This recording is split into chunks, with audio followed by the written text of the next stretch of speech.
దేవుని ఆరాధించుటకు, ఆయన మాట వినుటకు, ఆయన పాటలు పాడుటకు, ప్రార్థించుటకు, ఆయన ఇచ్చిన కృప కొరకు దేవాతి దేవునికి స్తుతులు స్తోత్రములు. మరలా ఈసారి కూడా ఈ సమయంలో కూడా దేవుని మనం ఆత్మతోనూ సత్యముతోనూ ఆరాధిస్తాం. ఈ ఆరాధన కొరకు మనం మొదటగా కళ్ళు మూసుకొని ప్రార్థించుకుందాం. అందరూ ఉన్నపాటున తలలు వంచి దేవుని సన్నిధిలో మనం ప్రార్థించుకుందాం. హల్లెలూయా. స్తోత్రం స్తోత్రం స్తోత్రం స్తోత్రం స్తోత్రం స్తోత్రం స్తోత్రం స్తోత్రం. హల్లెలూయా హల్లెలూయా హల్లెలూయా హల్లెలూయా హల్లెలూయా హల్లెలూయా హల్లెలూయా. స్తోత్రం ప్రభువా, స్తోత్రం ప్రభువా, స్తోత్రం ప్రభువా, స్తోత్రం ప్రభువా. మహాగణుడవైన మా తండ్రి, మీకే స్తుతులు స్తోత్రములు స్తోత్రములు. మా రక్షక, మీకు స్తోత్రములు స్తోత్రములు స్తోత్రములు స్తోత్రములు. మా దేవా, మీకు స్తోత్రములు స్తోత్రములు స్తోత్రములు స్తోత్రములు. హల్లెలూయా హల్లెలూయా హల్లెలూయా హల్లెలూయా. Praise the Lord, praise the Lord, praise the Lord, praise the Lord. హల్లెలూయా హల్లెలూయా.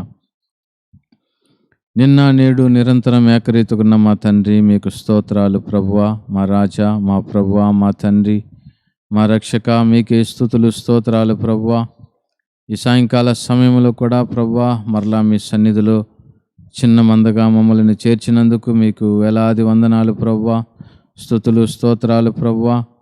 ఈరోజు కూడా నా తండ్రి, మమ్మల్ని మీరు సజీవంగా పెట్టినందుకు మీకు వందనాలు చెల్లిస్తున్నాము తండ్రి. ఇదిగో నాయన, ఈ యొక్క ఆరాధనను మమ్మలను మీ పాదాల్లో సమర్పించుకుంటున్నాము తండ్రి. ఈరోజు కూడా నాయన, ఈ సమయంలో కూడా జరుగుతున్నటువంటి ఆరాధనను మీరు ఆశీర్వదించమని ప్రార్థిస్తున్నాము తండ్రి. ఈ ఆరాధనను మీరు అంగీకరించమని ప్రార్థిస్తున్నాము తండ్రి. ఈ ఆరాధన ద్వారా ప్రభువా మీరు మహిమపడమని ప్రార్థిస్తున్నాము దేవా. ఇదిగో నా తండ్రి, మీ యొక్క దాసులను మీ ఆత్మతో అభిషేకించి మీ దాసుని ద్వారా ప్రభువా మా హృదయాలతో మాట్లాడమని ప్రార్థిస్తున్నాం. ఏ వాక్యమైతే మాతో మాట్లాడాలని మీరు నిర్ణయించి ఉన్నారో ఆ వాక్యం ద్వారా మాతో మాట్లాడండి ప్రభువా. మీ వాక్యాన్ని ప్రభువా వినుటకు వినగలిగిన చెవులు, గ్రహించుకునే హృదయం మాకు దయచేయండి. మీ వాక్యాన్ని మేము విని ప్రభువా ఆ వాక్యానుసారముగా మేము జీవించుటకు నీ కృపను, పరిశుద్ధాత్మ అభిషేకమును మాకు దయచేయండి. ఇప్పుడు మేము పాడబోయే పాటలను కూడా మీరు ఆశీర్వదించండి తండ్రి. ఈ యొక్క ఆరాధనకు సహకరించే ఒక్కొక్క సహోదరులను మీరు ఆశీర్వదించమని ప్రార్థిస్తున్నాం. వారి కుటుంబాలను ఆశీర్వదించండి. అదేవిధముగా ఈ యొక్క ఆరాధనను ఈ లైవ్ ద్వారా చూస్తున్నటువంటి ఒక్కొక్కరిని ప్రభువా వారి కుటుంబాలతో సహా పేరు పేరు వరుసన వారిని ఆశీర్వదించమని ప్రార్థిస్తున్నాం. వారి యొక్క అక్కర్లను ఎరిగిన దేవుడు నాయన, వారికి ఏది అవసరమో అది ఎరిగిన దేవుడు తండ్రి, అది మీరు వారికి దయచేయమని ప్రార్థిస్తున్నాం. ఈ ఆరాధన ప్రారంభం మొదలుకొని చివరి వరకు తండ్రి మీరే అధ్యక్షత వహించి మీ నామ మహిమార్థమై ఈ ఆరాధన జరిపించమని మీకే స్తుతి, ఘనత, మహిమ, ప్రభావములు అర్పించుకుంటూ మా ప్రభు అయిన యేసుక్రీస్తును మీ దివ్యనామములో ప్రార్థించి వేడుకొనుచున్నాం మా గొప్ప తండ్రి. ఆమేన్ ఆమేన్ ఆమేన్. Praise the Lord. హల్లెలూయా.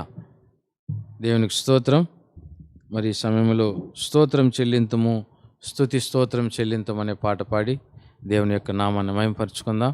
అందరూ కలిసి పాడండి. స్తోత్రం చెల్లింతుము, స్తుతి స్తోత్రం చెల్లింతుము, యేసునాథుని మేలులు తలచి స్తోత్రం చెల్లింతుము, స్తుతి స్తోత్రం చెల్లింతుము. దీవారాత్రములు కంటి పాపవలే కాచి, దీవారాత్రములు కంటి పాపవలే కాచి, దయగల హస్తముతో బ్రోచి నడిపించితివి. హల్లెలూయా. దయగల హస్తముతో బ్రోచి నడిపించితివి. స్తోత్రం చెల్లింతుము, స్తుతి స్తోత్రం చెల్లింతుము.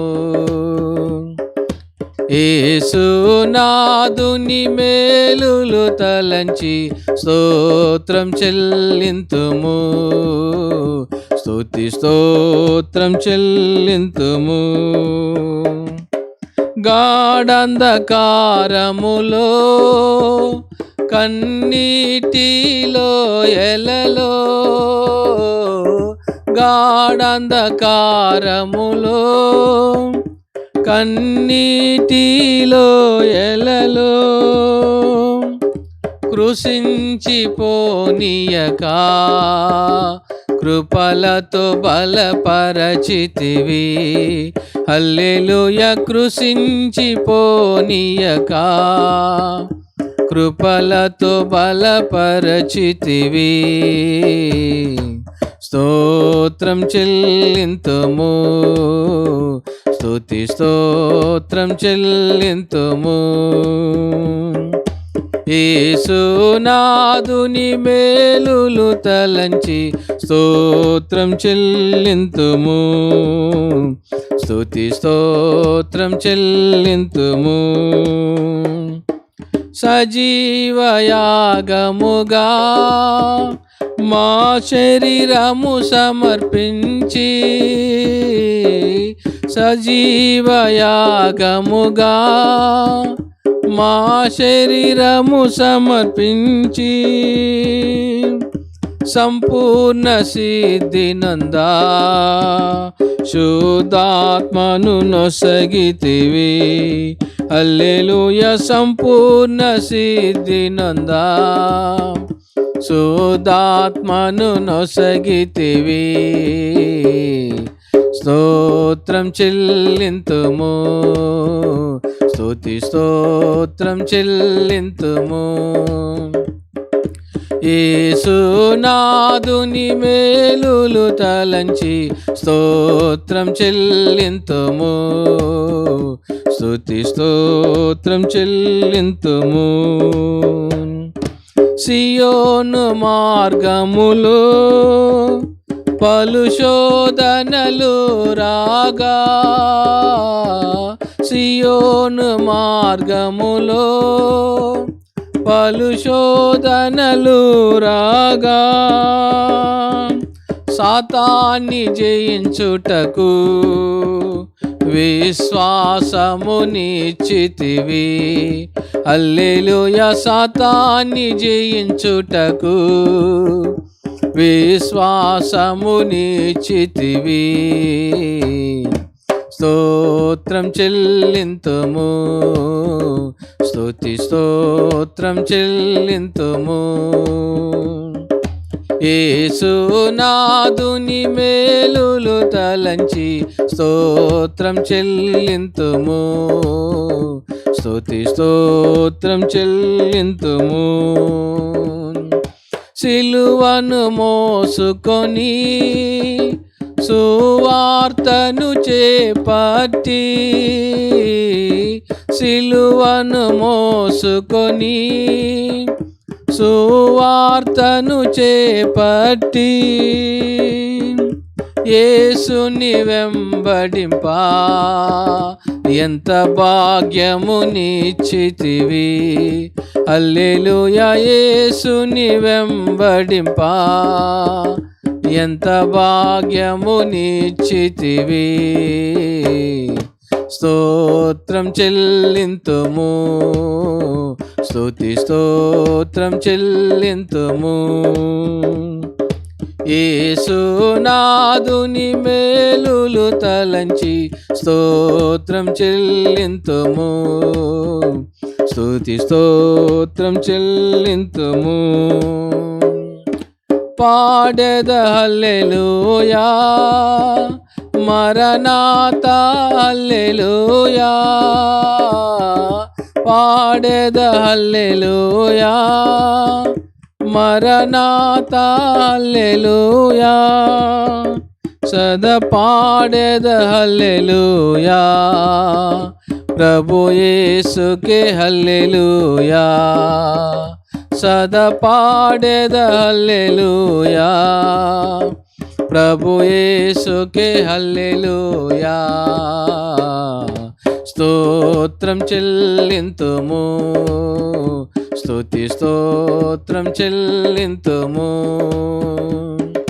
యేసునాథుని మేలులు తలంచి స్తోత్రం చెల్లింతుము, స్తుతి స్తోత్రం చెల్లింతుము. ఆమెన్. హల్లెలూయా. దేవుని పరిశుద్ధ నామమునకు స్తోత్రములు. ఇంకో పాట కూడా మనం కలిసి పాడుకుందాం. ఇదిగో దేవా నా జీవితం, ఆపాదమస్తకం నీకంకితం అనే పాట. Praise the Lord. ఇదిగో దేవా నా జీవితం, ఆపాదమస్తకం నీకంకితం. ఇదిగో దేవా నా జీవితం, ఆపాదమస్తకం నీకంకితం. శరణం నీ చరణం, శరణం నీ చరణం, శరణం నీ చరణం, శరణం నీ శరణం. ఇదిగో దేవా నా జీవితం, ఆపాదమస్తకం నీకంకితం. ఇదిగో దేవా నా జీవితం, ఆపాదమస్తకం నీకంకితం. పలుమార్లు వైదొలగినాను పరలోక దర్శనము నుండి, విలువైన నీ దివ్య పిలుపుకు నే తగినట్లు జీవించనైతి.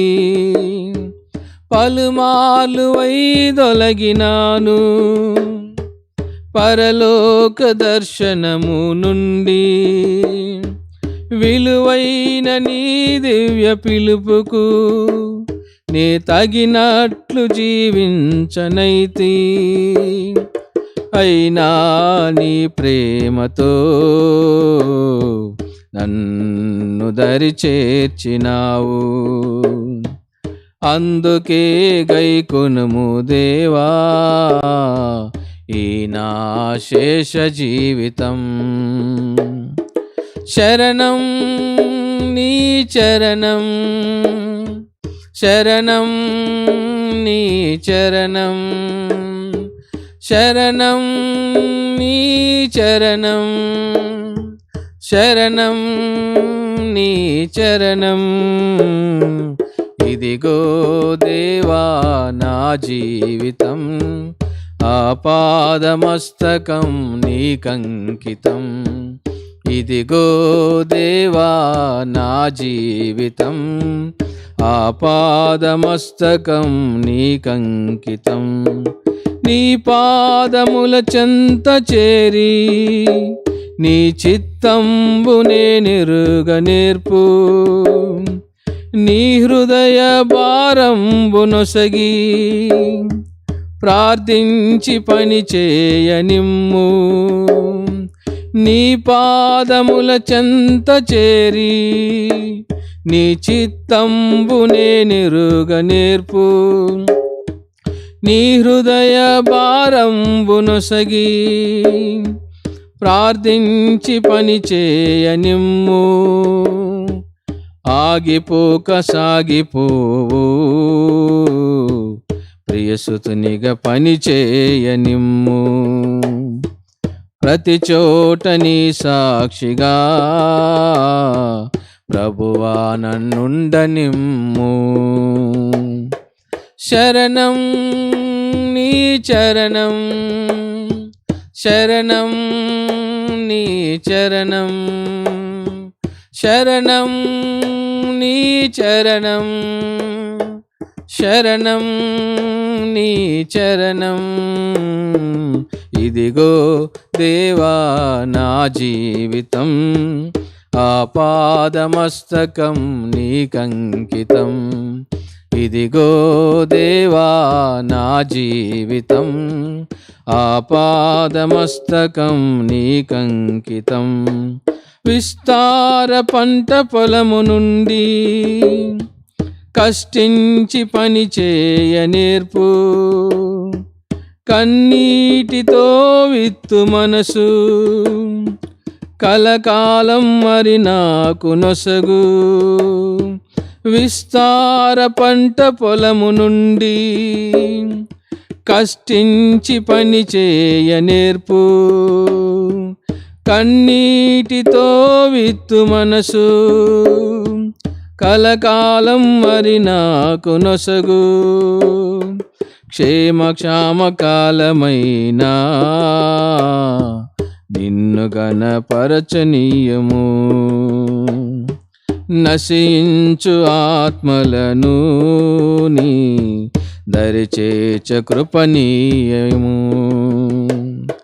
శరణం నీ చరణం, శరణం నీ చరణం, శరణం నీ చరణం, శరణం నీ చరణం.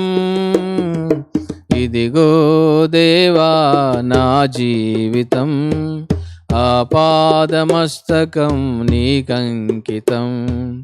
ఇదిగో దేవా నా జీవితం, ఆపాదమస్తకం నీకంకితం.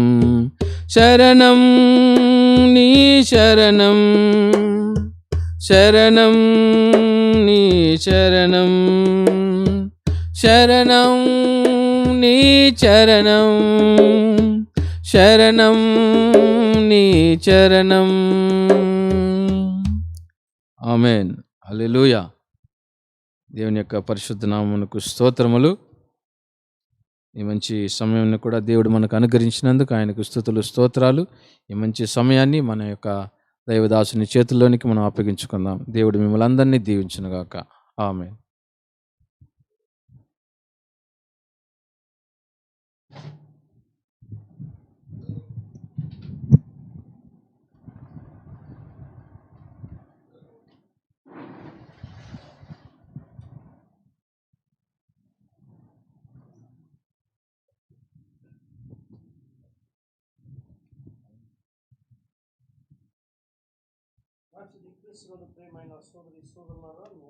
ప్రభువైన యేసుక్రీస్తు దివ్యనామములో నా యొక్క శుభాకాంక్షలు తెలియజేస్తున్నాను. మరి ఈ సమయంలో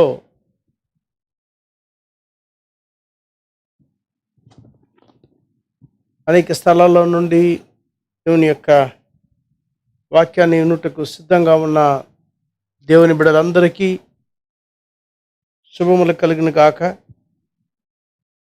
దేవుడు మిమ్మల్ని మీ కుటుంబాన్ని దీవించి ఆశీర్వదించి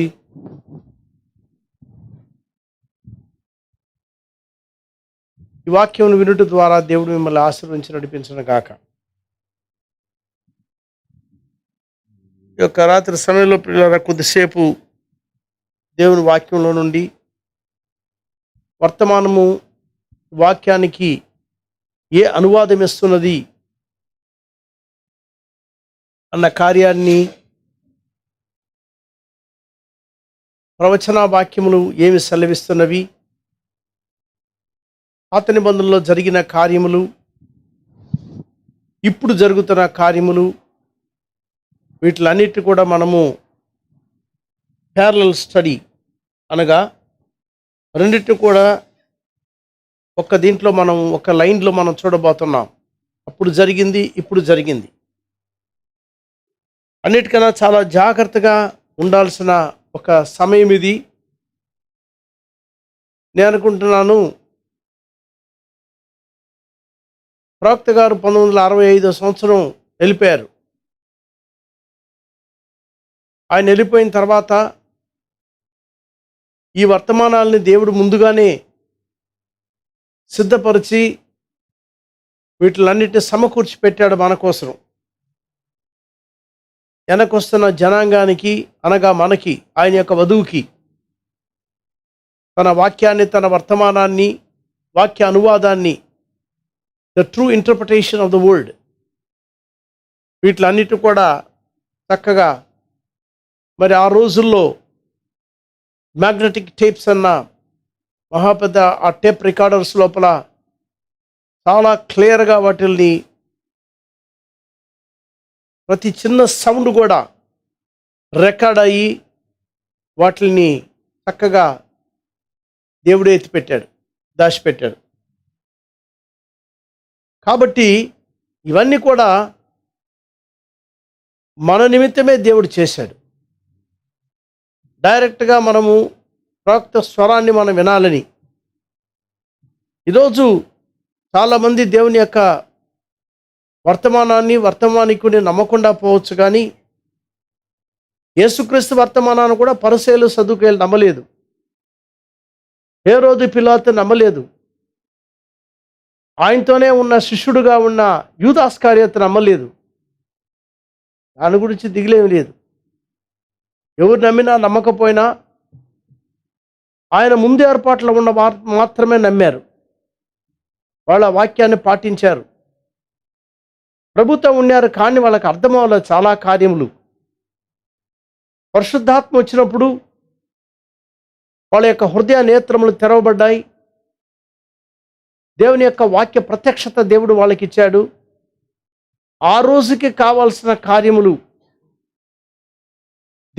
దేవుని ఆత్మ ద్వారా వాళ్ళకి బయలుపరిచాడు. చాలా చక్కగా వాక్యాన్ని విన్నారు. వాళ్ళు వాక్యంగానే జీవించారు. ఆ రోజుల్లో సువార్తను వాళ్ళ ప్రాణం పోయినా దేవుని యొక్క వాక్యం కోసమే నిలబడి ప్రసంగం చేశారు. ఇన్ ద ప్యూరిటీ, దేవుని యొక్క వాక్యం పరిశుద్ధంగా ప్రసంగించబడింది. ఆ కాలానికి మన కాలానికి చాలా పెద్ద తేడా ఉంది. ఈ 2000 సంవత్సరాల్లో 7వ సంఘ కాలంలో జీవిస్తున్న మనము దేవుని యొక్క వాక్యం మన దగ్గరకు వచ్చినప్పటికీ ఆ రోజుల్లో బైబిల్ కూడా చేతిలో లేదు వాళ్ళకి. మనకు అట్ట కాదు. బైబిల్స్ బోల్డ్ ఉన్నాయి. కొన్ని లక్షల బైబిల్, కోట్ల బైబిల్ కూడా ప్రింట్ అయినాయి. అయితే బైబిల్స్ అంతా కూడా మన చేతుల్లో విరివిగా ఇవ్వబడింది. బైబిల్ చదువుకోవాలనుకుంటే ఏ వెర్షన్లో అయినా మీకు బైబిల్ దొరుకుతుంది. ఆ బైబిల్ చదువుకునే దానికి మీకు ఏ ఆటంకం లేదు. ఎవరు మిమ్మల్ని అడ్డగించరు. అయినను బైబిల్ చదివేదానికి టైంలే, బైబిల్ ధ్యానించేదానికే సమయంలే, బైబిల్లో ఉన్న కార్యాలను పాటించేదానికి అసలే సమయం లేకుండా పోయింది మనిషికి. సరే, నానా రకమైన డివైసెస్, ఫోన్లు, సెల్ ఫోన్లు, మొబైల్స్, ఆండ్రాయిడ్ ఫోన్స్, ఇంకా ఏమేమి చెప్పాలా, మనుషుల జీవితమే నాశనమైపోయింది. క్రైస్తవులు వదిలిపెట్టండి. ఈ చివరి కాలం వర్తమానంలో నమ్ముతున్న బిడ్డలు కూడా మెల్లగా దిగజారిపోయిన ఒక కాలం అయిపోయింది. ఇది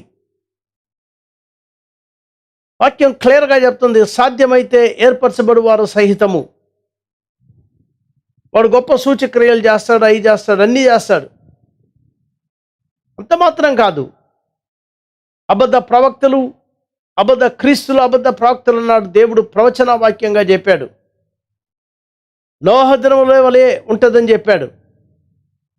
లోతు దినముల వలె ఉంటుందని చెప్పాడు. The morals of the life, జీవిత విధానం అనేది క్రమం లేకుండా పోద్ది, తారుమారైపోద్ది, గందరగోళం అయిపోద్ది. సోదమ గుమార ఈ పాపములు మితిమించిపోతాయి. నోవా కాలంలో జరిగిన ప్రకారముగా అపనమ్మకం ఎక్కువైపోద్ది. సత్యాన్ని నమ్మేవాళ్ళు చాలా అరుదైపోతారు. అయితే ఎన్ని విన్నాము. ప్రవక్త గారు వెళ్ళిపోయిన తర్వాత దాదాపు ఎన్ని సంవత్సరాలు అయింది? నేను అనుకుంటాను 55 సంవత్సరాలు, అంతేనా? 55 years అయిపోయింది. 40 + 15 ఇంతకాలం అయిపోయిన తర్వాత ఈయన సంఘ శాఖలో వాళ్ళు వెళ్ళినంతా వాళ్ళని వదిలిపెట్టి మనములను చూసుకునే సమయం వచ్చింది. మనం ఎట్టున్నాం? చివరి కాలపు వర్తమానంలో జీవిస్తున్న మన జీవితం ఎట్టుంది? మన సేవ ఎట్టుంది, మన లైఫ్ ఎట్టుంది. అవును, వాళ్ళకి చెప్పి ఆఖరికి మనం ఏమైనాం. నువ్వు బాగలేదు అని చెప్పి అసలుకి మన జీవితం ఏమైంది. కాబట్టి నిశ్చయముగానే ఇహన సంఘశాఖను వదిలిపెట్టి మన లైఫ్ని మనం చూసుకునే సమయం ఇది. చెప్పాలా, చెప్పకుండా కాదు. మీరు ఎర్రర్లో ఉన్నారని, పొరపాట్లో ఉన్నారని ఈ ప్రసంగాలు ఎందుకంటే నిశ్చయంగానే ఎవరైనా ఒకరు ఇద్దరు ఇంకను బయట ఉండేవాళ్ళు, దేవుని వల్ల ముందు ఏర్పాట్లో ఉన్నవారు ఈ వర్తమానాన్ని పట్టుకొని లోపలికి వచ్చేదానికి. ఈయన వేరే కార్యం కాదు. ఎందుకోసం వర్తమానం దేవుడు ఇచ్చినాడు. ఈరోజు దేవునికి అపవాదికి జరుగుతున్న మహాపెద్ద యుద్ధం అనేది, ద కాంటెస్ట్, ఒక పోరాటం అనేది ఏ విధంగా జరుగుతున్నది. మనం ఎక్కడున్నాం ఈ రంగంలో? నిజంగానే మనం దేవుని వైపు ఉన్నామా? నిజంగానే మన జీవితము దేవుని కోసం నిలబడి ఉన్నదా? ఈరోజు అపవాది యొక్క కుయుక్తి ఏంటి, వాడి కుతంత్రం అనేది ఏ విధంగా జరుగుతుంది? ఈ కార్యాలని ప్రభు చిత్తమైతే 1:15 లేకపోతే 1:30 లోపల ముగించేదానికి నేను ప్రయత్నిస్తాను. నా కోసం ప్రార్థన చేయండి. ప్రార్థనాపూర్వకంగా దేవుని వాక్యాన్ని వినండి. దేవుడు మీరు దీవించునుగాక. మనం అందరినీ దేవుడు తన వాక్యంతో ఆశీర్వదించునుగాక. సరే, మొట్టమొదటి వాక్యం ఈరోజు నేను చదువుకునేదానికి తెలుసుకున్న వాక్య భాగం యోహాను రాసిన సువార్త 1వ అధ్యాయము 1వ వచనం.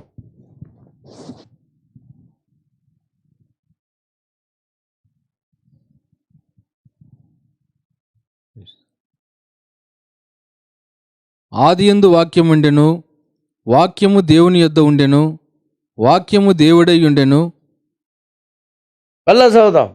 ఆదియందు వాక్యం ఉండెను, ఆదియందు వాక్యం ఉండెను, వాక్యము దేవుని యొద్ద ఉండెను, వాక్యము దేవుని యొద్ద ఉండెను, వాక్యము దేవుడై ఉండెను, వాక్యము దేవుడై ఉండెను. మత్తయి రాసిన సువార్త 24వ అధ్యాయం 24వ వచనం.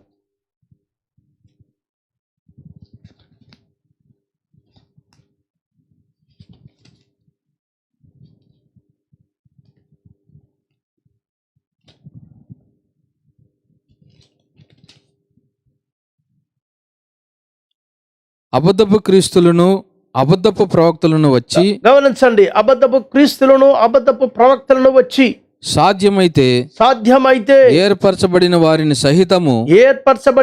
సహితము మోసపరచుటకై గొప్ప సూచక క్రియలను మహత్కార్యములను కనపరచెదరు. ప్రార్థించుకుందాం. అత్యంత ప్రేమ కలిగిన మా గొప్ప తండ్రి, నాయనా, మా పొరపాట్లు క్షమించండి, మా పాపాలను క్షమించండి, మా అవిధేయతను క్షమించండి ప్రభు. సమయంలో మేము నీ వాక్యమును విని నిశ్చయముగానే ప్రవచన వాక్యము, నీ యొక్క వాక్యంలో ప్రభు ఏ విధంగా నువ్వు సెలవిచ్చావో అక్షరాలు అవి జరుగుతున్న ఈ సమయంలో మా ప్రవక్త ప్రసంగించిన వాక్య వెలుగులో మేము తిన్నగా నడుచుటకు మీరు మాకు శక్తిని, బలముని, కృపని దయచేయమని ప్రార్థిస్తున్నాం. మా ప్రభు, మా అతిక్రమాలు క్షమించండి, పొరపాట్లు క్షమించండి. మా పొరపాట్లను మేము చూసే కృప ఇవ్వండి. ఇతర పొరపాట్లు కాదు, ఇతర కంట్లో ఉండేది కాదు, మా కన్నులో ఉండేది మేము తీసుకునే కృప మీరు మాకు దయచేయమని ప్రభువా, మంచి నిజంగానే క్రీస్తులోని ఆ మనస్సు మాకు కలిగి ఉండటకు సహాయం దయచేయండి. ఎత్తబడే సమయం దగ్గరికి వచ్చింది. మేము ఏ విధమైన సిద్ధపాట్లో ఉండాలి, ఏ విధంగా మేము జీవించాలి, మా కుటుంబాలు ఏ విధంగా జీవించాలి, ప్రభువా మీ దయతో మీరు మమ్మల్ని నడిపించమని, మీ యొక్క అభిషేకాన్ని మీరు మాకు దయచేయండి. మీ రక్తం కింద మమ్మల్ని ముయ్యండి. ఈ కాలంలో ప్రభువా మేము జీవించాల్సిన ఆ విశ్వాసం మీరు మాకు కలుగు చేసి నిశ్చయముగా అల్లకల్లోలమైన గందరగోళమైన ఈ కాలంలో, ఈ లోకంలో మిమ్మల్నే మేము చూసి మా తల పైకెత్తుకునే కృప మీరు మాకు దయచేయమని మమ్మల్ని మీ చేతిలో సమర్పిస్తున్నాం. వాక్యం వినుచున్న బిడ్డల్ని దీవించండి ప్రభువా. మరి అలసటి పడుతున్న ఆత్మలను లాగండి. వాక్యంలో నిలబడకుండా ఉండే వాళ్ళని మీరే మాట్లాడమని. మనిషి శక్తి కాదు ప్రభువా, నీ వాక్య శక్తి ద్వారా వాళ్ళని ఆకర్షించమని. నీకు అసాధ్యమైనది ఏమీ లేదు. కుటుంబంలో ఉన్న యవనస్తుల పైన మీ కనికరమున కృపను ఉంచండి. పెద్దలేమి చిన్నరేమి అందరూ కూడా మిమ్మల్ని చూసే కృపదాయి చేసి మీ అభిషేకాన్ని ఇచ్చి మా హృదయములతో కొద్దిసేపు మాట్లాడమని. ఇదిగో నీ వర్తమానంలోంచి ఉన్న కార్యములు నేను ప్రసంగిస్తుండగా నిశ్చయంగా మీ బిడ్డలకి తేటగా అర్థమయ్యే కృప మీరు దాయిచ్చేయమని మీకే స్తుతి ఘనత మహిమ చెల్లిస్తూ యేసుక్రీస్తు దివ్యనామములో ప్రార్థించి వేడుకుంటున్నాను తండ్రి, ఆమేన్. కూర్చోండి.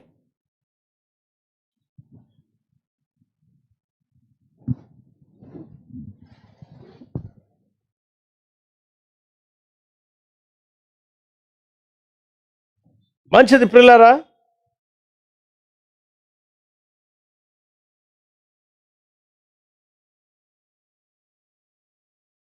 గమనించండి. ఎందుకు ఈ వాక్యాన్ని తీసుకున్నాను? నేను తీసుకోబోయే అంశము మొట్టమొదటిగా నేను చదివిన వాక్యం, ఆదియందు వాక్యం ఉండెను, వాక్యము దేవుని దగ్గర ఉండెను, వాక్యము దేవుడై ఉండెను. మొదటి కార్యం మనం అర్థం చేసుకోవాల్సింది, దేవుడు ఆదిలో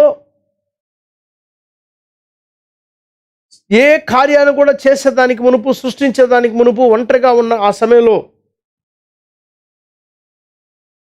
ఆయన అనేక కార్యాలని, దైవత్వంలో అనేక కార్యాలను యోచించాడు. ఆయన ఏదైతే ఆలోచించాడో, ఆలోచించిన ఆ కార్యాలని ఆయన వెల్లడిపరిచినప్పుడు, పలికినప్పుడు అది మాట అయింది, వాక్యమయ్యింది. ఈ వాక్యము నిశ్చయముగానే 2000 సంవత్సరాలకు మునుపు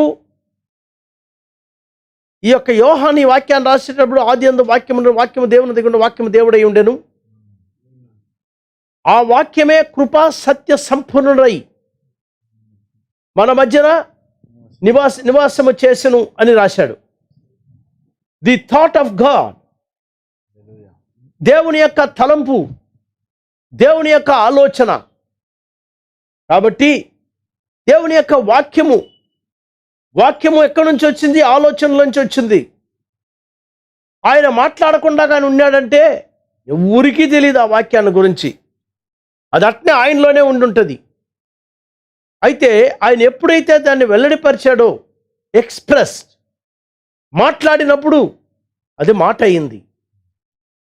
ఆ మాటలో నిశ్చయముగానే దేవుని యొక్క తలంపు ఉన్నది. దేవుడు పిచ్చి పిచ్చిగా యోచించేవాడు కాదు. ఆయన యొక్క తలంపులు మార్పు ఉండదు.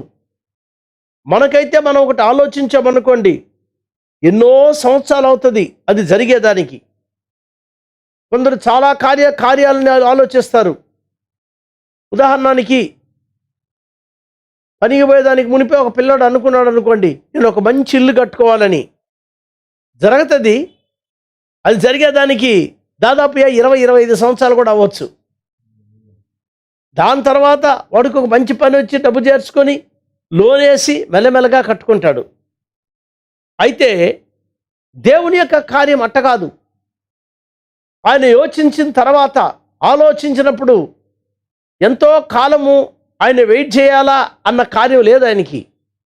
ఇది కొంచెం అర్థం చేసుకోండి. ఆయనకైతే ఆయన అనుకున్నప్పుడే ఆయనకు కార్యం ముగించిపోయింది. అయితే మనకే సమయము, కాలం అనేది మనం కనిపెట్టుకొని ఉండాలి, మనం కాసుకొని ఉండాలి. దేవునికైతే మనమైతే కొన్నిసార్లు అనుకుంటాం, అయ్యో ఇది జరగదా అన్న ఒక ఆందోళన మనలో ఉంటుంది. అయితే దేవునికి అట్ట కాదు. ఒకే మాట అన్నాడు దేవుడు. ఏమన్నాడంటే, భూమి ఆకాశం గతించిపోను కానీ నా మాటల్లో ఏ మాత్రం కూడా అది గతించిపోదు అనగా జరిగే తీరుతుంది అది. కాబట్టి మన ఇష్ట ప్రకారంగా మనము మన తలంపులు పెట్టుకొని ఇది జరుగుతుందని ఏ మనిషి చెప్పకూడదు. నీ తలంపులు ఫెయిల్యూర్ అవ్వచ్చు, నీ తలంపులు నా తలంపులు పడిపోవచ్చు, నీ మాట నా మాట పడిపోతుంది. కాబట్టి ఉత్తత్త మాటలు మాట్లాడకూడదు. చాలా సమయంలో ప్రసంగికులు నోటికొచ్చింది చెప్తారు, కానే కాదు. ఈరోజు గలిబిలి గందరగోళ కాలంలో చాలా జాగ్రత్తగా మనము దేవుని యొక్క వాక్యాన్ని పట్టుకునే సమయానికి వచ్చాం. గమనించండి, దేవుని యొక్క రూపు దేవుని యొక్క వాక్యమై ఉన్నది అనేది మర్చిపోకూడదు. The image of God is God's word. Image అంటే సారూప్యము లేకపోతే రూపం. రూపం అనేది, దేవుని రూపం అనేది అనేకసార్లు మనం వేరే విధంగా అనుకుంటాం. ఆయన రూపం అనేది నిశ్చయముగానే ఆయన వాక్యమే ఆయన రూపం. దైవ రూపం అనేది యేసుక్రీస్తులో కనపడింది. యేసుక్రీస్తే దేవుడు. నన్ను చూసిన వాడు తండ్రిని చూసినాడంటే అర్థం ఏంటంటే నన్ను చూసిన వాడు దైవ రూపాన్ని చూసినాడని అర్థం.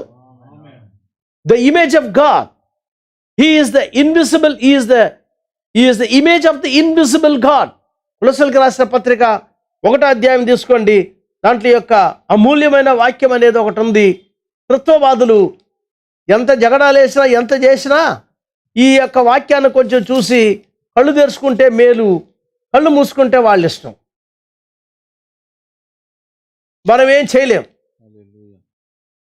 దేవుడు ఎవరు కళ్ళు తెరవాలనుకుంటాడో వాడు కళ్ళే తెరస్తాడు. మీరెందుకు ఉపమాన రీతిలో మాట్లాడుతున్నారంటే ప్రభు ఈ మాట అన్నాడు, మీకైతే పరలోక రాజ్యం యొక్క రహస్యములు మీకైతే ఇవ్వబడింది కానీ వాళ్ళకైతే ఇవ్వబడలేదన్నాడు ప్రభు. దేవునికి స్తోత్రం. కాబట్టి ఈ వాక్యంలో ఈ విధంగా ఉంది. 15వ వచనం, 1:15. కొందరు అసూయ చేతను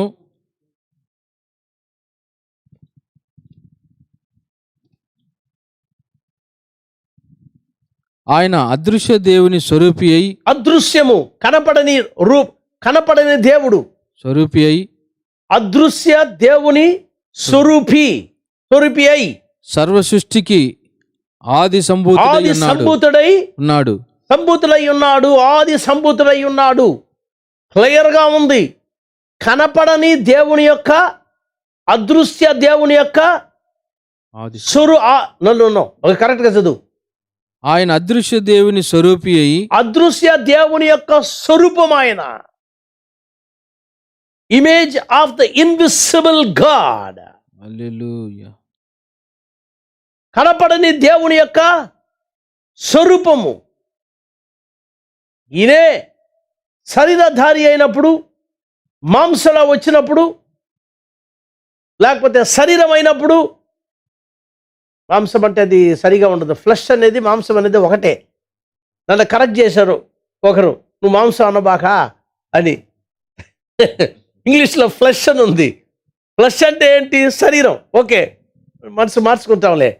కాబట్టి శరీరధారి అయినప్పుడు, శరీరం అనగా ఈ యొక్క శారీరకమైన శరీరాన్ని ఆయన తీసుకున్నప్పుడు, ఈ యొక్క ఆయన అన్నాడు, మీరు నన్ను చూస్తున్నారు కదా, నేను ఎవరో కాదు, కనపడని దేవుడున్నాడే, ఆ కనపడని దేవుని యొక్క స్వరూపము నేనే. అదృశ్య దేవుని యొక్క స్వరూపము నేనెవరో కాదు, నన్ను చూసినవాడు తండ్రిని చూసినాడు. ఆమేన్. యేసుక్రీస్తును చూస్తే నువ్వు దేవుణ్ణి చూసినావు. యేసుక్రీస్తుని ఆరాధిస్తే నువ్వు దేవుణ్ణి ఆరాధించినావు. యేసుక్రీస్తు నామాన్ని ధరించుకున్నావా? దేవుని నామాన్ని ధరించుకున్నావు. యేసుక్రీస్తుని ఆరాధించేటప్పుడు మాత్రమే, ఓ యెహోవా విట్నెస్, బుద్ధి లేని వాళ్ళరా వినండి, యెహోవా విట్నెస్ అని యేసుక్రీస్తుని దోచేసినారు ఈ బుద్ధి లేని వాళ్ళు. ఏం బ్రదర్ ఆ మాట అంటారు? ఖచ్చితమే. వాడు ఏడ్చేటప్పుడు వాడికి బుద్ధి వస్తుందా ఏంటి? యేసుక్రీస్తుని తోసేస్తే రక్షణ కూడా లేదు. యోహాను రాసిన సువార్త 8:24 చదువు. యోహాను రాసిన సువార్త 8వ అధ్యాయం 24వ వచనం. 8:24. కాగా కాగా మీ పాపములలోనే ఉండి ఆ, మీరు చనిపోవుదురని మీరు చనిపోదురని మీతో చెప్పితిని. మీతో చెప్పి తిని నేను ఆయననని నేను ఆయననని మీరు విశ్వసించిన ఎడల మీరు విశ్వసించని ఎడలా మీరు మీ పాపములోనే ఉండి మీరు మీ పాపములోనే ఉండి చనిపోవుదురని చనిపోవుదురని వారితో చెప్పెను. వారితో చెప్పిను. రెండో దేవుడు, మూడో దేవుడు, నాలుగో దేవుడు అని చెప్పినావంటే ఖాళీ నువ్వు దాంతో. ఒకే మాట అంటాడు, you can't make God second God, third God or fourth God. ఆయన్ని దేవుడు నువ్వు అంగీకరించాలా. చాలా చక్కగా 8:24 ఏమంటున్నాడు మళ్ళీ ఒకసారి చదువుదాం. కాగా కాగా మీ పాపములలోనే ఉండి ఆ, మీరు చనిపోవుదురని మీతో చెప్పితిని. నేను ఆయననని మీరు విశ్వసించిన ఎడల మీ నేను ఆయననని మీరు విశ్వసించిన మీరు ఎడల విశ్వసించని ఎడల మీరు మీ పాపములోనే ఉండి మీరు మీ పాపములో నుండి చనిపోవుదురని వారితో చెప్పెను. దీనికి నానా రకమైన తర్జుమాలు అనువాదాలు ఇస్తారు. అంటే అర్థం ఏంటంటే వేరే అనువాదం ఇస్తారు. క్లియర్గా ఒకే అనువాదం ఏంటంటే ఆది నుండి ఆయనే, ఎవరు లేదు. దాని తర్వాత వాక్యం చదవండి. కాబట్టి వారు నీవెవరవని ఆయనను అడుగుగా, నీవు చూడండి, దేవుడు విజిబుల్గా దృశ్య శరీరంలో వచ్చి నిలబడినా వాళ్ళ కళ్ళు ముయ్యబడింది. వాళ్ళు ఏమంటున్నారంటే మీరెవరు, మీరు హూ ఆర్ thou? మొదట నుండి నేను మీతో ఎవడనని చెప్పుచుంటినో వాడనే.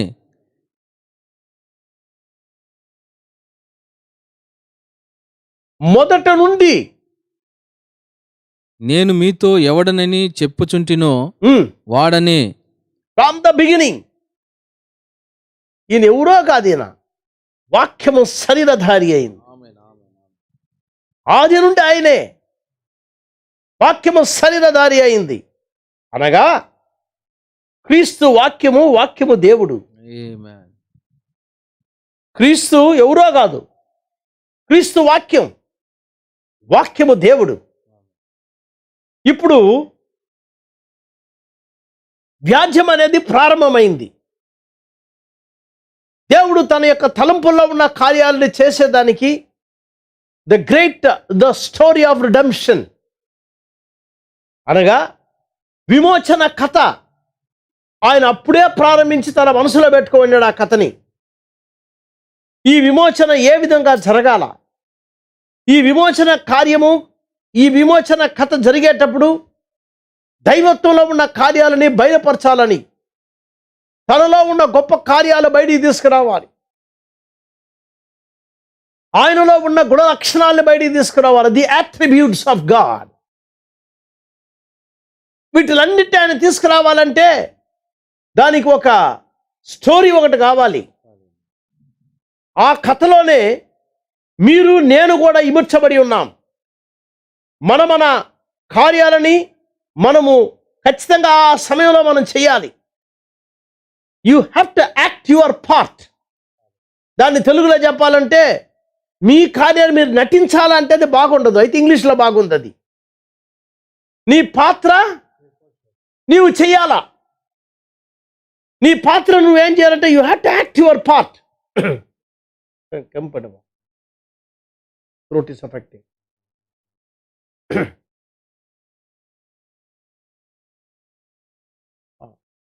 కాబట్టి మనం చూస్తున్నాం దేవుని యొక్క ఈ యొక్క ద స్టోరీ ఆఫ్ రిడెంప్షన్. ఈ విమోచన కథలో, విమోచన పాత్రలో, ఈ విమోచన దీన్ని ఏమంటారు, ద గ్రేట్ డ్రామా. వారి పార్ట్ వాళ్ళు ప్లే చేసుకుంటా వచ్చారు.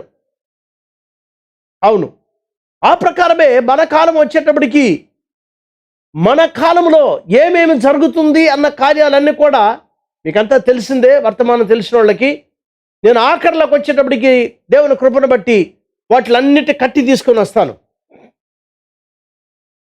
మొట్టమొదటిగా మనం చూడాల్సింది, దేవుడు మనిషిని తన పోలికలో చేశాడు. తన పోలికలో దేవుడు చేసినప్పుడు కొందరు అడుగుతున్నారు, కొందరు అంటారు ఆయన ఎవరితో మాట్లాడినాడు? ఆదికాండం 1వ అధ్యాయం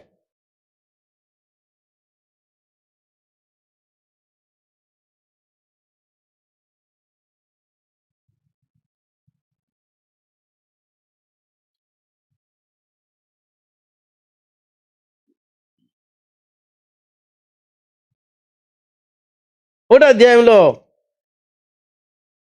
26వ వచనం. దేవుడు మన స్వరూపమందు మన పోలిక చొప్పున నరులను చేయదము. వారు సముద్రపు చేపలను, ఆకాశ పక్షులను, పశువులను, సమస్త భూమిని, భూమి మీద ప్రాకు ప్రతి జంతువును ఏలుదురుగాకనియు పలికెను. దేవుడు తన స్వరూపమందు నరుని సృజించెను. దేవుని స్వరూపమందు వాని సృజించెను. స్త్రీనిగాను పురుషునిగాను వారిని సృజించెను. 26వ వచనంలో ఏమంటాడంటే దేవుడు తన స్వరూపమందు నరుని సృజించెను. 26 దేవుడు మన స్వరూపమందు మన పోలిక చొప్పున మన స్వరూపము మన పోలిక అన్నాడు. అక్కడ వెంటనే మనుషులు ఏమంటారంటే చూడండి ఆదిలో ఏముంది, త్రిత్వం ఉంది. వీళ్ళు మాట్లాడే మాటలు అంటే దాని అర్థమేంది? నువ్వు దేవుణ్ణి అడగాల. వధువు నీతోనే మాట్లాడుతున్నాను, జాగ్రత్తగా విను. ఈ వాక్యం దేవుడు మాట్లాడేటప్పుడు, ఇది మాట్లాడేటప్పుడు let us make man in our image. తెలుగులో దేవుడు మన స్వరూపమందు తన పోలిక చొప్పున నరులను చేయదము. మన స్వరూపమందు మన స్వరూపమందు మన పోలిక చొప్పున నరులను చేయదము అని చెప్పి మాట్లాడినాడు ఆయన. మాట్లాడాడు కదా. సంఘకాలంలో దేవుడు మాట్లాడినప్పుడు ఒక మాట అంటున్నాడు. ఏమని చెప్తున్నాడంటే మనము దేవుళ్ళో ఉన్నాం, దైవత్వంలో మనం ఉన్నాం. జాగ్రత్తగా వింటారా అండి? నక్షత్రాలు విశ్వం కలిగేదానికి మునిపే దేవుడు ఉన్నాడు. కెరూబులు, షెరూబులు, దేవదూతలు వీటిలన్నీ దేవుడు చేశాడు. హెవెన్లీ బీయింగ్స్ వీటిలన్నీ చేసేదానికి మునిపే దేవుడు ఉన్నాడు. ఉన్నాడా? ఉన్నాడు. వీటిలన్నిటి దేవుడు చేసేదానికి మునిపే దేవుడు ఒంటరివాడుగా ఉన్నాడు. ఎఫెసీయులకు రాసిన పత్రిక 1వ అధ్యాయం 4వ వచనంలో ఏమంటున్నదంటే 1:4 We were in Christ before the foundation of the world. ఎట్లనగా తన ప్రియనియందు తాను ఉచితముగా మనకు అనుగ్రహించిన తన కృపా మహిమకు కీర్తి కలుగునట్లు తన చిత్త ప్రకారమైన దయా సంకల్పము చొప్పున యేసుక్రీస్తు ద్వారా తనకు కుమారులుగా స్వీకరించుటకై మనలను ముందుగా తన కోసము నిర్ణయించుకొని మనము తన ఎదుట పరిశుద్ధులమును నిర్దోషులమై ఉండవలెనని జగత్తు పునాది వేయబడక మునిపే, ఇది మాట నాకు కావాల్సింది, జగత్తుకు పునాది వేయబడటక మునిపే ప్రేమ చేత ఆయన క్రీస్తులో మనలను ఏర్పరచుకొనేను. కాబట్టి మనలు అన్న ఈ యొక్క వాక్యం ఎన్నో కాదు మాట్లాడేది. ఆదాముని దేవుడు చేసినప్పుడు ఏ విధముగా హవ్వ ఆయనలో ఉండిందో ఆ ప్రకారమే దైవత్వం ఈ కార్యం మాట్లాడేటప్పుడు ఆయనలో వధువునింది. కాబట్టి తన పోలిక ప్రకారంగా చేస్తున్నాడు ఆయన, మన పోలిక ప్రకారంగా అంటున్నాడు. సో వధువు ఎక్కడ ఉండిందంటే she was existing in God. వధువు దైవత్వంలో ఉండింది, దేవుడిలా ఉండింది. కాబట్టి మనం ఎప్పుడున్నాం, ఎక్కడున్నామంటే నిశ్చయంగానే దేవుళ్ళో ఉన్నాం. మనం యేసుక్రీస్తు 2000 సంవత్సరాలకు ముందు రాలే. ఆయన ఆల్రెడీ ఆయన దేవుడు. ఆయన అదృశ్య దేవుడు, దృశ్య శరీరములో 2000 సంవత్సరాలకు ముందు వచ్చాడు. పాప విమోచన, తర్వాత విమోచన క్రయధనం ఇచ్చే దానికోసం రక్షకుడుగా, మన పాపములను తీసే పాప పరిహార బలిగా ఆయన లోకంలో ఒక మానవుడుగా, మనిషిగా, నరుడుగా పుట్టి జీవించినాడంటే చాలామంది ఇతర మతస్థులు ఏమంటారు, ఆయనకేందంటే 2000 సంవత్సరాల ముందు పుట్టిన ఒక మనిషే కదా ఆయన అంటారు. ఆయన మనిషే, అయితే ఆయన ఆది నుండి ఉన్నవాడు. ఆయన ఆది సంభూతుడు, ఆది నుండి ఉన్నవాడు. ఆయన దేవుడు, అదృశ్య దేవుడు. సర్వము ఆయన లేకుండా చేయబడలేదని వాక్యం చెప్తుంది. సమస్తం ఆయన ద్వారా చేయబడింది, ఆయన లేకుండా ఏది చేయబడలేదు. కాబట్టి ఈ వాక్యాన్ని మీరు అర్థం చేసుకున్నారంటే ఈ వాక్యాన్ని మీరు అర్థం చేసుకోవచ్చు. సో దైవత్వంలో వధువునింది. వధువు ఎవరో కాదు, దేవునిలో ఒక భాగమే వధువు. దైవత్వంలో ఒక భాగం వధువు. మెల్లగా తీసుకొని వస్తాం ఆ కార్యాలని. అవ్వ ఎవరో కాదు, ఆదాముని చీలిస్తే లోపల నుంచి బయటకు వచ్చింది అవ్వ. అప్పుడు అవ్వ వేరే సృష్టి కాదు. ఆమె దేవుడు వేరే విధంగా చేసినా ఆమె ఆదాములో ఒక భాగమే. ఆదాము లోపల ఉన్నింది ఆమె.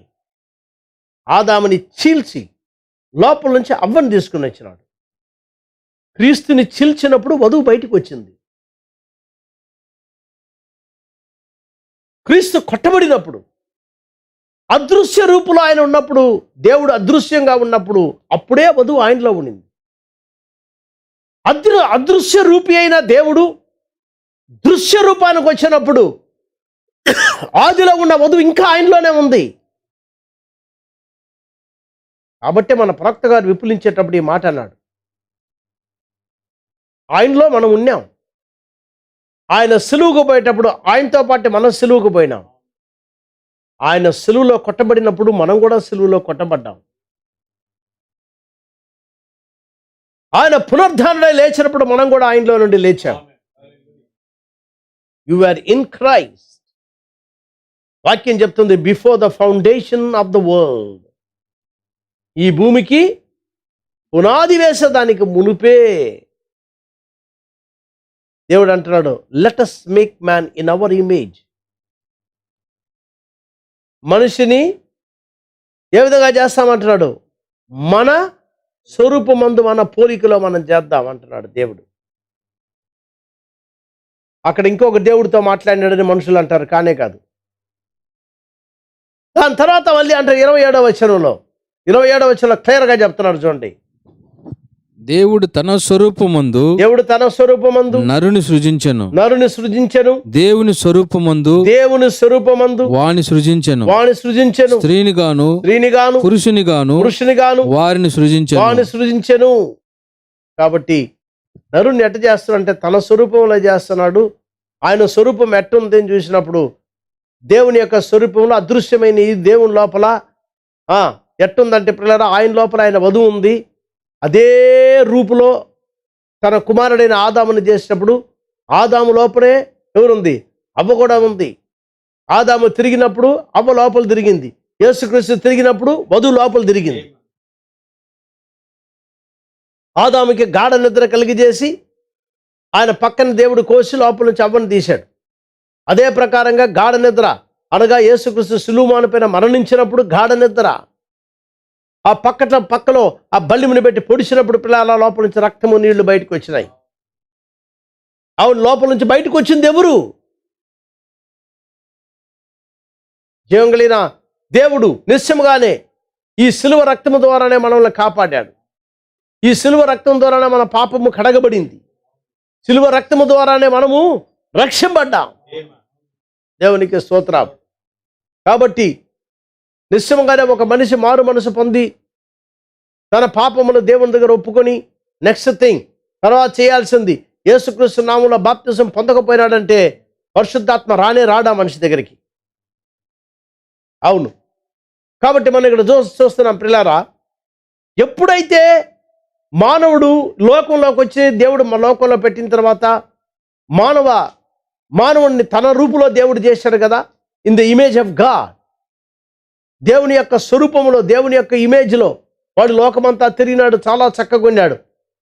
ఆఖరికి పాపం అనేది వచ్చిన తర్వాత మీకు తెలుసు పాపం అనేది ఎవరి ద్వారా వచ్చింది, పాపము ఎట్టొచ్చింది.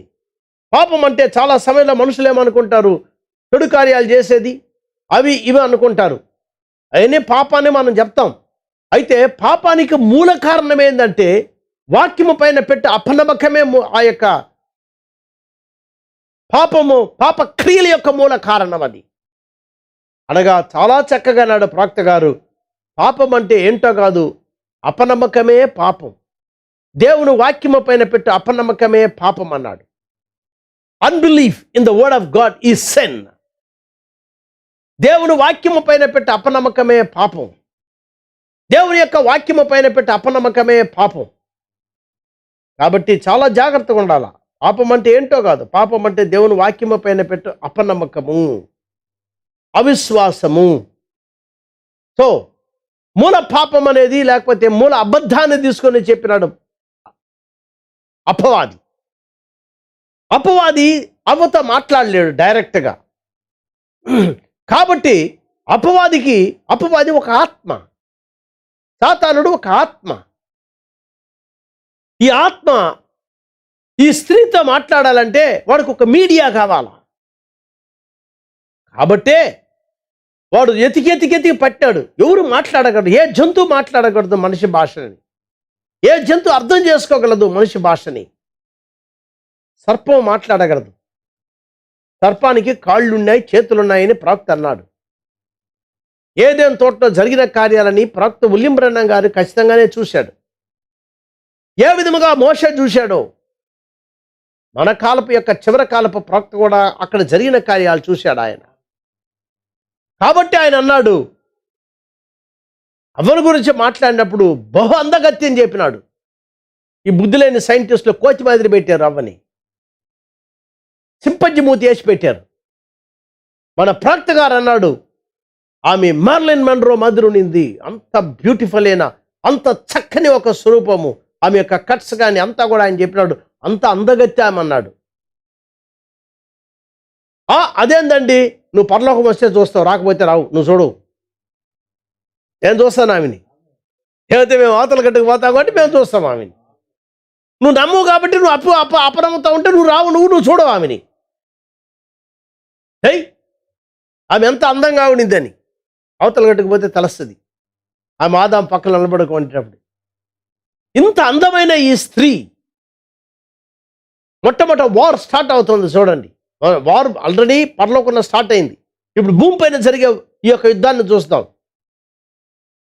అపవాది సర్పంలోంచి మాట్లాడే, పాము కాదంటే సర్పం అంటే బుస్సు అనేది కాదు.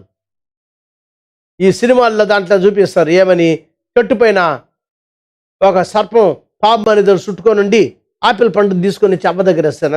అంత రాంగ్. అదంతా ఆ కాలపు వాళ్ళకి వాక్య బయలుపాట్లు లేనప్పుడు ఎత్తిన కథలు అవి వాటిని నమ్ముకుంటా పోయినారు. ఆ విధంగా కానే కాదు, చక్కగా మనిషి మాదిరే ఉన్నాడు వాడు. మంచి హ్యాండ్సమ్ అంటే మళ్ళీ అంతగాడుగా కూడా ఉండాడు వాడు. చక్కగా మాట్లాడిన అవ్వతో వాడు చేసిన కార్యం ఏంటంటే దేవుడు చెప్పిన వాక్యాన్ని నమ్మనివ్వకుండా చేసినాడు. మెల్లగానే కట్టుకుంటా వస్తున్నాడు. He made her to believe his లై. వాడి యొక్క అబద్ధాన్ని నమ్మే విధంగా చేసినాడు అవ్వని. సత్యాన్ని దేవుడు మాట్లాడినాడు, అన్నీ తినొచ్చు కానీ మంచి చెడు తెలియజే వృక్ష ఫలాన్ని మాత్రం తినబాక, తిన్న రోజు నువ్వు చావనే చేస్తావని చెప్పాడు. వాడు మెల్లగా వచ్చి భలే ప్రసంగం చేసినాడు. వాడు ఈరోజు ప్రసంగాలు చేసినట్టే ఈరోజు కూడా వాడు చేస్తా ఉన్నాడు ప్రసంగాలు. ఆల్మోస్ట్ అన్ని పుల్పిట్లు పెట్టేసినాడు. బట్టి వాడు మాట్లాడేది ఏంటంటే అదేం పర్వాలే, నువ్వు ఎట్టన్నా జీవించవచ్చు, నువ్వు ఎట్టన్నా బాప్టిజం తీసుకోవచ్చు, అట్టా తీసుకోవచ్చు, ఇట్టా తీసుకోవచ్చు. ఇదే ఆట, ఇదే బొమ్మలాట, ఇదే అట్టా తీసుకోవచ్చు, ఇట్టా తీసుకోవచ్చు అనేది అదేం పెద్ద కార్యం కాదు. వాడే ఇప్పుడు మాట్లాడేవాడు అప్పుడు కూడా మాట్లాడింది, అదేం పర్వాలే. ఒక పండు తింటే నువ్వేం చచ్చిపోవు, అది పెద్ద కార్యం కాదు. అది నువ్వు అట్ట కాదు పరిశుద్ధంగా ఉండేది, అదేం పర్వాలే. ఈ పండు తింటే ఈరోజు పుల్పిట్లోంచి మాట్లాడేవాడు ఆ రోజు కూడా మాట్లాడింది. ఆ రోజు బైబిల్, చిన్న బైబిల్, ఆ బైబిల్ ఏంటంటే దౌ షల్ షూర్లీ డై. ఆ యొక్క మంచి చెడుపు తెలియజే వృక్ష ఫలాన్ని తిన్న రోజు నువ్వు చనిపోతావు. అంతే దేవుడు 100 సార్లు చెప్పుడు దేవుడు, 100 సార్లుగా చెప్పేది. ఆయన ఒక్కసారి మాట్లాడినాడా అంతే. భూమి ఆకాశం గతించిపోను కానీ నా మాటల్లో ఒక పళ్ళు కూడా గతించిపోతుందని చెప్పినాడు ఆయన. Heavens and earth will pass away, not my word. కాబట్టి చాలా జాగ్రత్తగా ఉండాలి. ఈరోజు మళ్ళా ఆ వ్యాజ్యం జరుగుతానే ఉంది. ద కంటెస్ట్ అపవాదికిను దేవునికి. దెయ్యం ఇంకా కూడా పోరాడుతానే ఉన్నాడు. ఎప్పుడైతే అవ్వ దేవుని వాక్యాన్ని వదిలిపెట్టి దెయ్యపు అబద్ధాన్ని నమ్మిందో, ఎప్పుడైతే దెయ్యపు మాట నమ్మిందో, సత్యాన్ని పోగొట్టుకొని సత్యాన్ని వదిలిపెట్టి ఎప్పుడైతే సత్యమును నువ్వు రిజెక్ట్ చేస్తావో, తిరస్కరిస్తావో, అప్పుడే అబద్ధాన్ని నువ్వు అంగీకరిస్తావు. అది చట్టం. అది you have to deny one and accept another.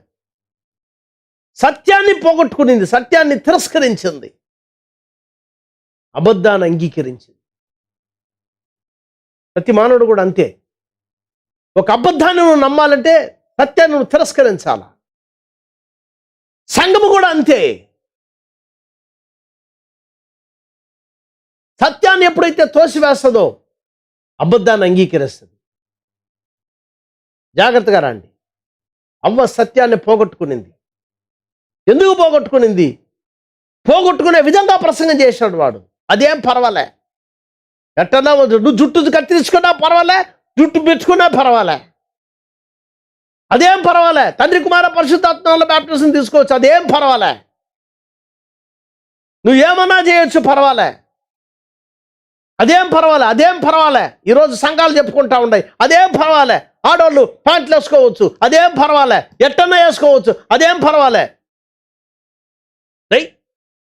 వాక్యాన్ని తిరస్కరించేది. వాక్యం చెప్తున్నది ఒకే దేవుడని. వీళ్ళు 3 దేవుళ్ళు, అదేం పర్వాలే 3 దేవుళ్ళైనా. మెల్లగా ఇప్పుడు మళ్ళీ ఏమంటారు, ఒక దేవుడు చెప్పినా పర్వాలే, 3 దేవుళ్ళు చెప్పినా పర్వాలే, 100 దేవుళ్ళు చెప్పినా పర్వాలే.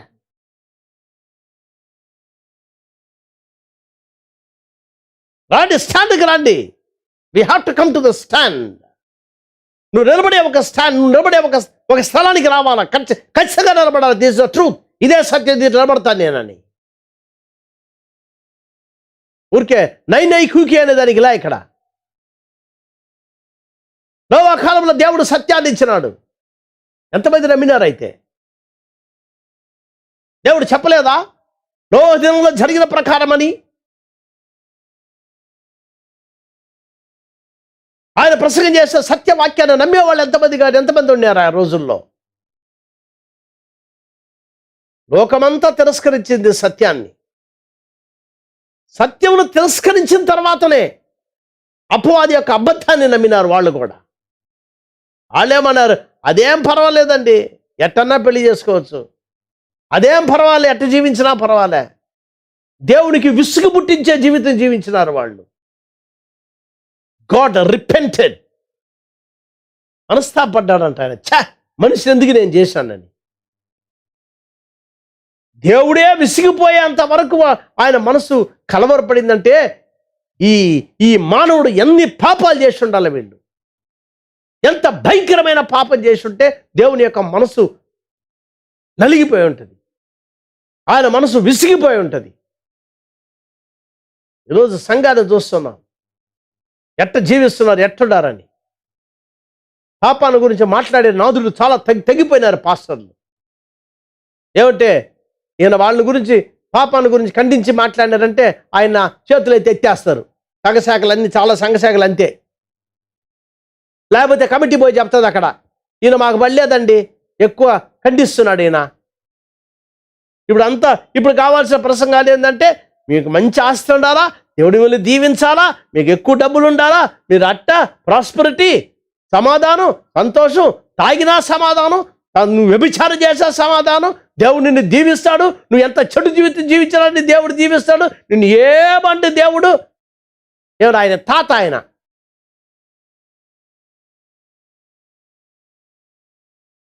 దేవుడు పరిశుద్ధుడు అనేది మర్చిపోయినారా?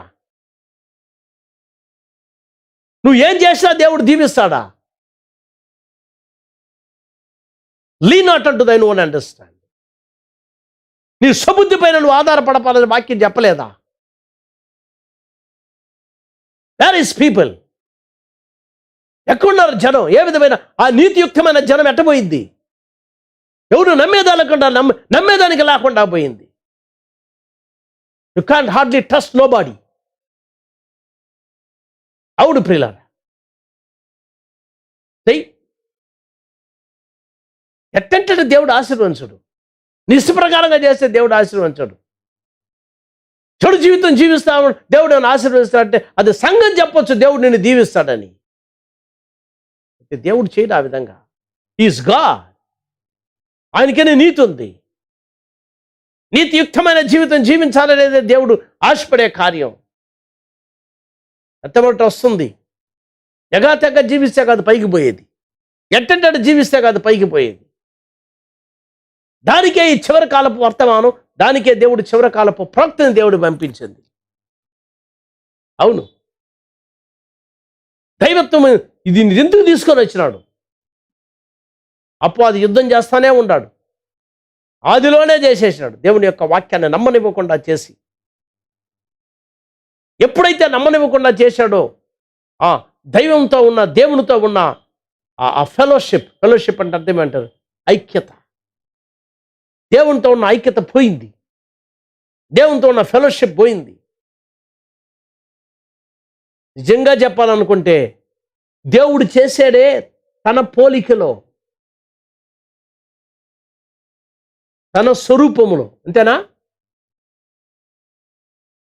ఆ పోలిక అనేది ద ఇమేజ్ ఆఫ్ గాడ్. ఆ ఇమేజ్ అనేది ఆయనలో నుండి ఆ మనుషుల నుంచి పోయింది. జీవం పోయింది. మనిషి చనిపోయేదానికి ప్రారంభించాడు. రమ్యమైన ఆ యొక్క యూత్ పోయింది. యూత్ అంటే యవ్వనం అనేది పోయింది. మెల్లగా వాడు అటా ఏమైపోతున్నాడు? వృద్ధుడైపోతున్నాడు. 16-17 సంవత్సరాలు ఎట్టున్నాడు. ఎంత చక్కగా ఉంది ఆ అమ్మాయి. చూడండి, 60-70 సంవత్సరాలు ఎట్టుంది, 80లో ఎట్టుంది, 90లో ఎట్టుంది. జబ్బులు వంగిపోయి, దేవునికి స్తోత్రం, మరణం అనేది ఒకటి వచ్చిన దానివల్ల ఏదో ఒక సమయంలో చచ్చిపోతున్నాడు మనిషి. లేకపోతే పండ పెట్టి వాడికి ఏం చేయాలా? దాన్ని ఏమంటే గొట్టం పెట్టి పోస్తూ ఉండాలి లోపల. పాపం వచ్చిన తర్వాత ఇవన్నీ వచ్చినాయి. కాబట్టే దేవుడు మరణాన్ని కూడా పెట్టాడు అక్కడ. ఎందుకంటే పాపంలో మనిషి జీవించి వాడు వృద్ధుడైపోయి వాడు 300-400 సంవత్సరాలు సావకుండా పండుకోండాడంటే ఈయన లేనిపోని తొందర. దానికే దేవుడు దాన్ని కరెక్ట్గానే పెట్టాడు. పాపం చేసినావంటే నువ్వు చావునేసి వస్తావు. ఎందుకు చప్పుడు సావు పెట్టాడంటే మంచి కోసమే పెట్టాడు దేవుడు. మనకే ఒకవేళ దేవుడు 120 సంవత్సరాలు ఇచ్చినాడంటే దినమ్మును ప్రార్థన చేస్తావు, దేవా నన్ను తీసేయని. ప్రతిరోజు నీ ప్రార్థన అదే ఉంటుంది. పొద్దున్న లేస్తానే, ఎస్ అయ్యా నన్ను తీసుకయ్యా, నేను ఉండనే నాకు వద్దు ప్రభు అని. 120 సంవత్సరాలు పెట్టానే చాలు ఇప్పుడుండే జీవిత విధానంలో. టూ బ్యాడ్, ఉండలేం. దేవునికి స్తోత్రం. వేరే దినం ఒకటి వస్తుంది. మానవుడు మళ్ళీ పునరుద్ధానుడై లేచి ఆమె రాక్షర అనే సమయం వచ్చేటప్పుడు కొందరు ప్రసంగం చేస్తా ఉంటారు, రాక్షర అయిపోయింది, అంతా అయిపోయింది. బుద్ధి లేనోళ్ళు రాక్షర అయిపోయింది, రాప్చర్ అయిపోయింది చెప్తే సస్తా ఉండడు వీడు. రాప్చర్ అయిపోయిన తర్వాత చావు ఎక్కడి నుంచి వస్తుంది? All confused. అపవాది అక్కడ ఒక గందరగోళం చేసి పెట్టాడు.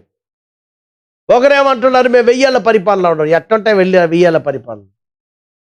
1000 ఏళ్ల పరిపాలనలో వేరే వాళ్ళు పరిపాలిస్తున్నారు లోకమంతా. యుద్ధాలు, జగడాలు, వైరస్లు, అవి ఇవి.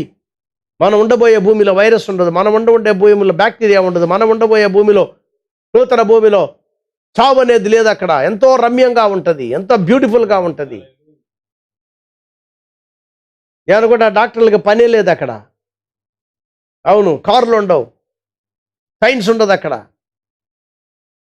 ఇవన్నీ ఉండవు. ఇమాజినేషన్ కాదు అది, ఇల్యూషన్ కాదు అది.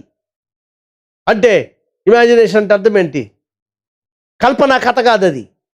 ఇల్యూషన్ అంటే ఏదో ఊహలు కాదవి. వాక్యం ఊహ కాదది. నేను ఒక ఆయన రాశాను, అబ్రహాము శారా వాళ్ళు ఊహలో మనుషులు అవ్వలే, నిజంగానే మారిపోయినారు. వాళ్ళు యవనస్తులు అయిపోయినారు. శారా యవనరాలు అయింది. యవనరాలు అయిన దాని వల్ల రాజు ఎత్తుకొని వెళ్ళినాడు. మనకి తెలియజేసేదానికే దేవుడు ఆ యొక్క సంఘటన పెట్టాడు అక్కడ. అభిమేలకు తీసుకుని పోయినాడంటే వాళ్ళ ఊరు ఆడవాళ్ళు లేకుండా కదా, ముసలి దాన్ని తీసుకుని పోయింది. ఆ ముసలామి యవనరాలుగా మారింది. మనకు సూచనగా పెట్టాడు దేవుడు. When the sin question is settled, పాపపు ప్రశ్న అనేది ముగించబడిన తర్వాత will be just like young people. రాత్రుల్లో మనం ఈ విధంగా ఉండం. పాత శరీరం అనేది పోద్ది. ఈ పాత శరీరంలో యేసుక్రీస్తు మనం ఏం చేయలేము, మనం రిసీవ్ చేసుకోలేము ఆయన్ని. హల్లెలూయా. మన జీవితం అనేది ఇట్ విల్ ట్రాన్స్ఫార్మ్, రూపాంతరం పొందుతుంది. ఇది క్షణపాట్లో మన శరీరం అనేది మారిపోద్ది. Will be just like him. ఓ ఎంత గ్లోరియస్ టైం. ఆయన ప్రకారం ఆయన ఎట్టుంటాడు అట్టే మనం ఉంటాం. Glorious body, glorious gospel, glorious life.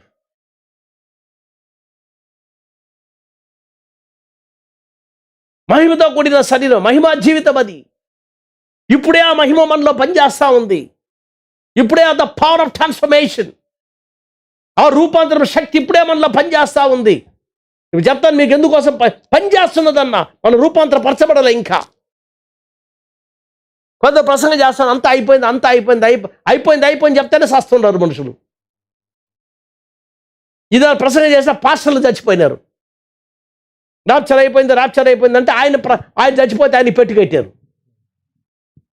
Non sense people are talking. నువ్వు అబద్ధాన్ని నమ్మిపించినాడు అపవాది నిన్ను. వాక్యం క్లియర్గా చెప్తుంది ప్రియులారా. వద్దాం, మన సబ్జెక్ట్కి వద్దాం, నాకు టైం అయిపోతాం. సో ఇక్కడ మనం చూస్తున్నాం, ఎప్పుడైతే అబద్ధాన్ని నమ్మిందో దేవుని పోలిక పోయింది. భూమిపైన పరిపాలించే ఆ యొక్క పరిపాలన పోగొట్టుకున్నాడు. ఇప్పుడు ఏ జంతువు మాట అంటున్నది వాడికి? గాలితో మాట్లాడలేడు, సముద్రంతో మాట్లాడలేడు, సముద్రపు గాలితో మాట్లాడలేడు, జంతువులతో మాట్లాడలేడు, సృష్టితో మాట్లాడలేడు,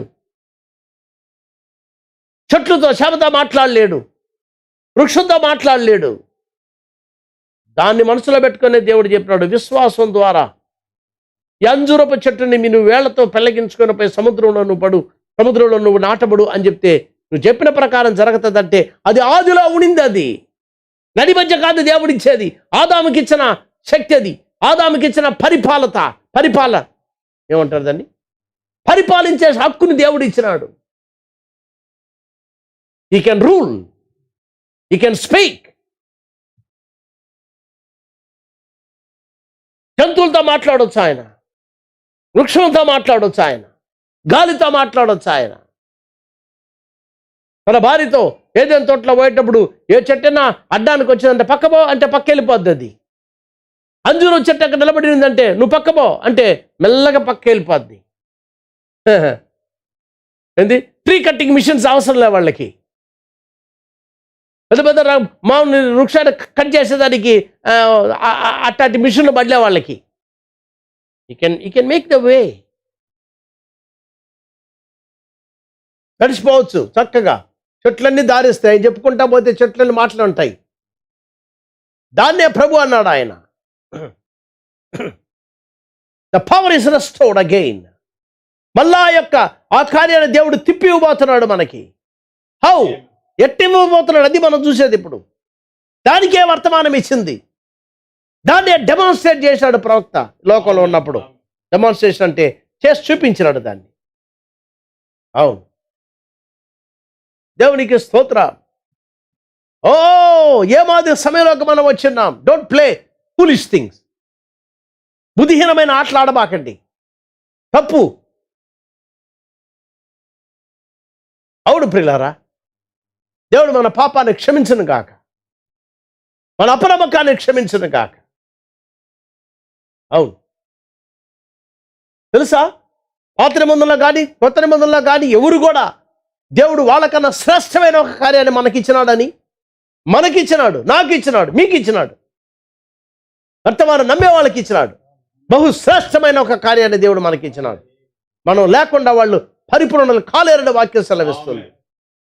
ఎస్, దేవునికి స్తోత్రం. ఇది ఆటలాడే సమయం కాదు. ఇది యవన పిల్లలు చాలా జాగ్రత్తగా ఉండాలి. నువ్వు ఆట ఆడినావా, నీ జీవితం ఎప్పుడు ముగించబడుతుందో నాకు తెలీదు. Any time you may go.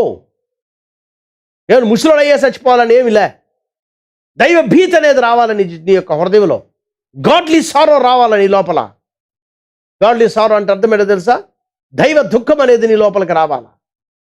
అవును, అవన్నీ నమ్మిపించినాడు, అబద్ధాన్ని నమ్మమన్నాడు.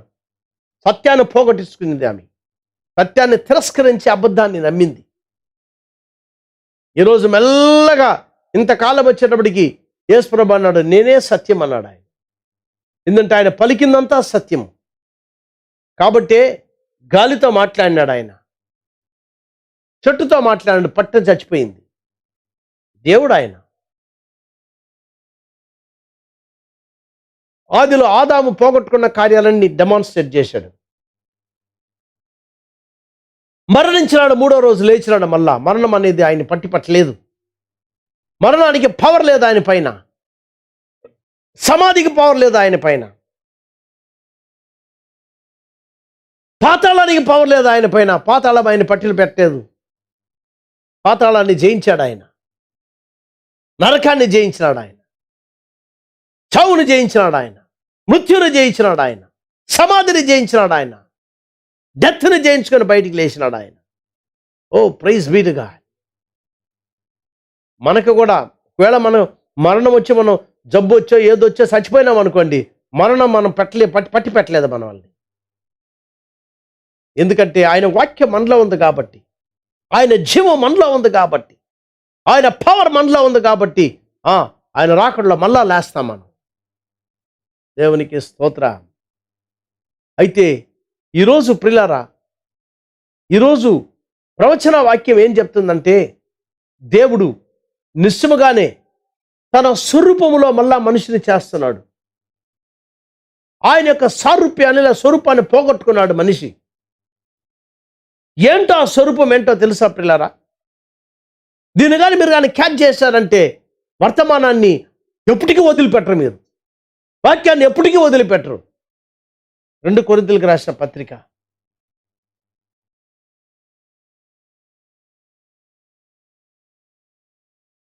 3వ అధ్యాయము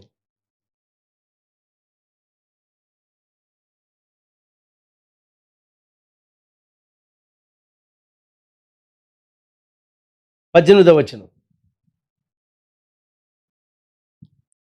మనమందరమును ముసుకులేని ముఖముతో ప్రభువు యొక్క మహిమను అద్దము వలె ప్రతిఫలింపచేయుచు మహిమ నుండి అధిక మహిమను పొందుచు ప్రభువుగు ఆత్మ చేత ఆ పోలికగానే మార్చబడుచున్నాము. పోలిక, ఇమేజ్. పోలిక అంటే ఇమేజ్ అని అర్థం ఇంగ్లీష్లో. ఆ పోలికగానే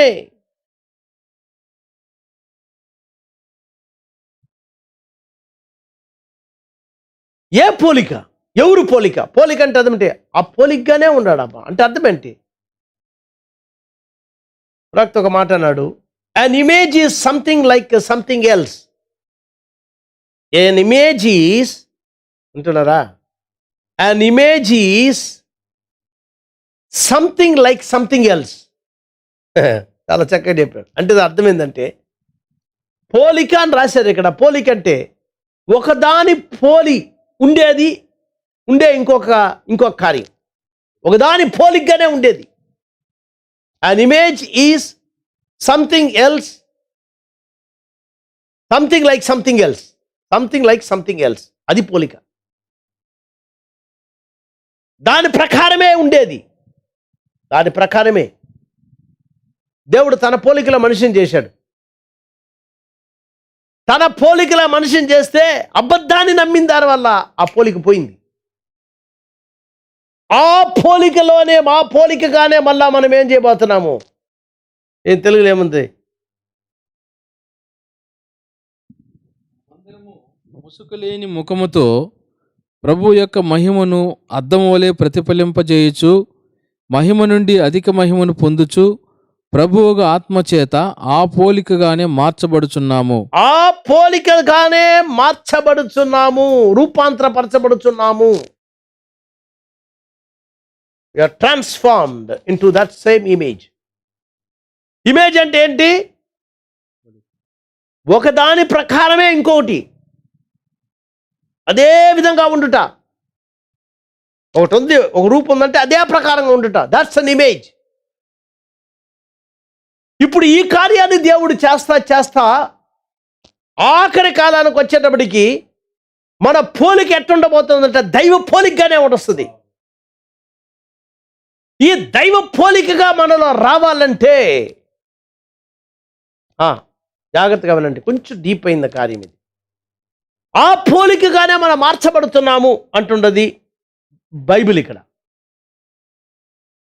ఇంగ్లీష్లో కొంచెం మార్పు తీసుకొచ్చారు, కొంచెం చక్కగా రాశారు. దాంట్లో ఏమని రాశారంటే, ఐ రీడ్ దట్, నేను చదువుతాను దాన్ని.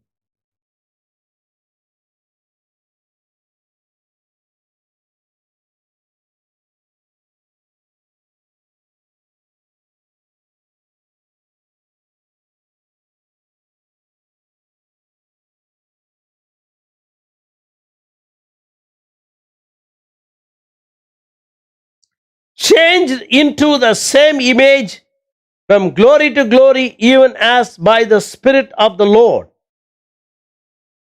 దేవుని ఆత్మ ద్వారా జరుగుతుంది ఇది. By the spirit of the lord.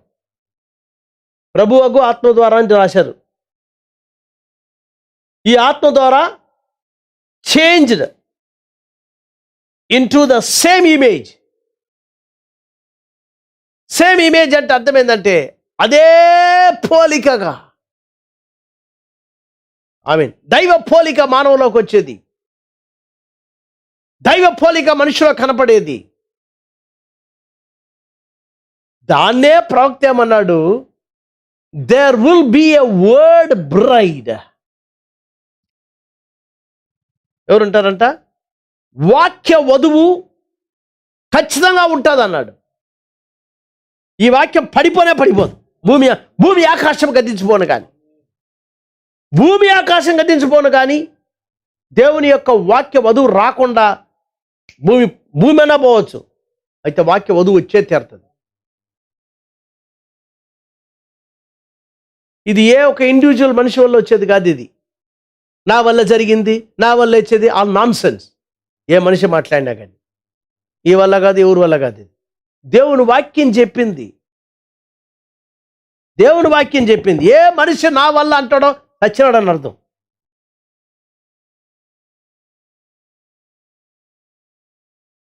నా వల్ల కలిగింది అన్నాడు అంటే ఎవడు వాడు? అని నెబుకద్నెజర్. వెంటనే వాడికి దేవుడు ఏం చేశాడు? వాడు మనసు తీసేసి మృగ మనసు ఇచ్చినాడు వాడికి.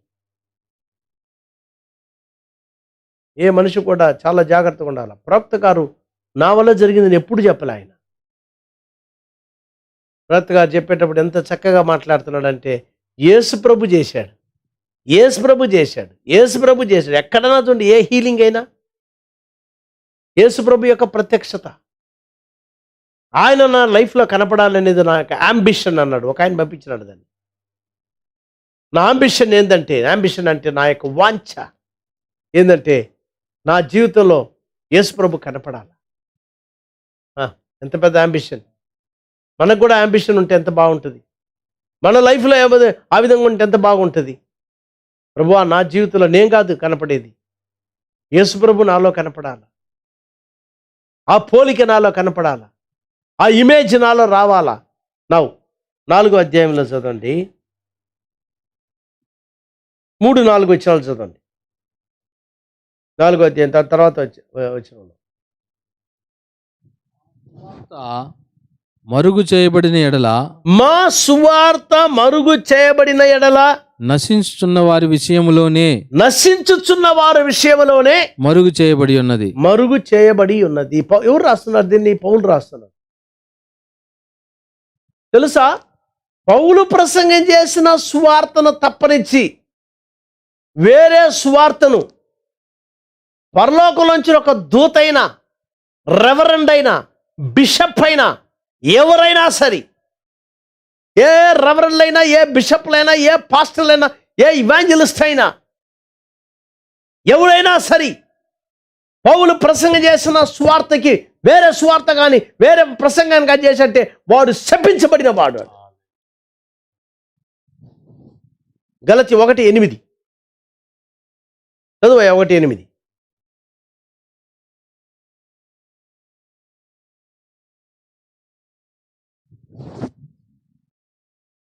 మేము మీకు ప్రకటించిన సువార్త గాక, మేము, అక్కడ మేమే, ఇక్కడ మేమే, మీకు ప్రకటించిన సువార్త గాక మరి ఒక సువార్తను మేమైనను పరలోకం నుండి వచ్చిన యొక్క దూత అయినను మీకు ప్రకటించిన ఎడల అతడు శాపగ్రస్తుడవును గాక. అవును. కాబట్టి ఏ ప్రసంగికుడు తత్వమును బోధ చేశాడంటే ఆ కేటగిరీలోకి వస్తాడు. ఏ ప్రసంగికుడు 3 దేవుళ్ళ ప్రసంగం చేశాడంటే అది పౌలు ప్రసంగం చేసిన సువార్త కాదు. అది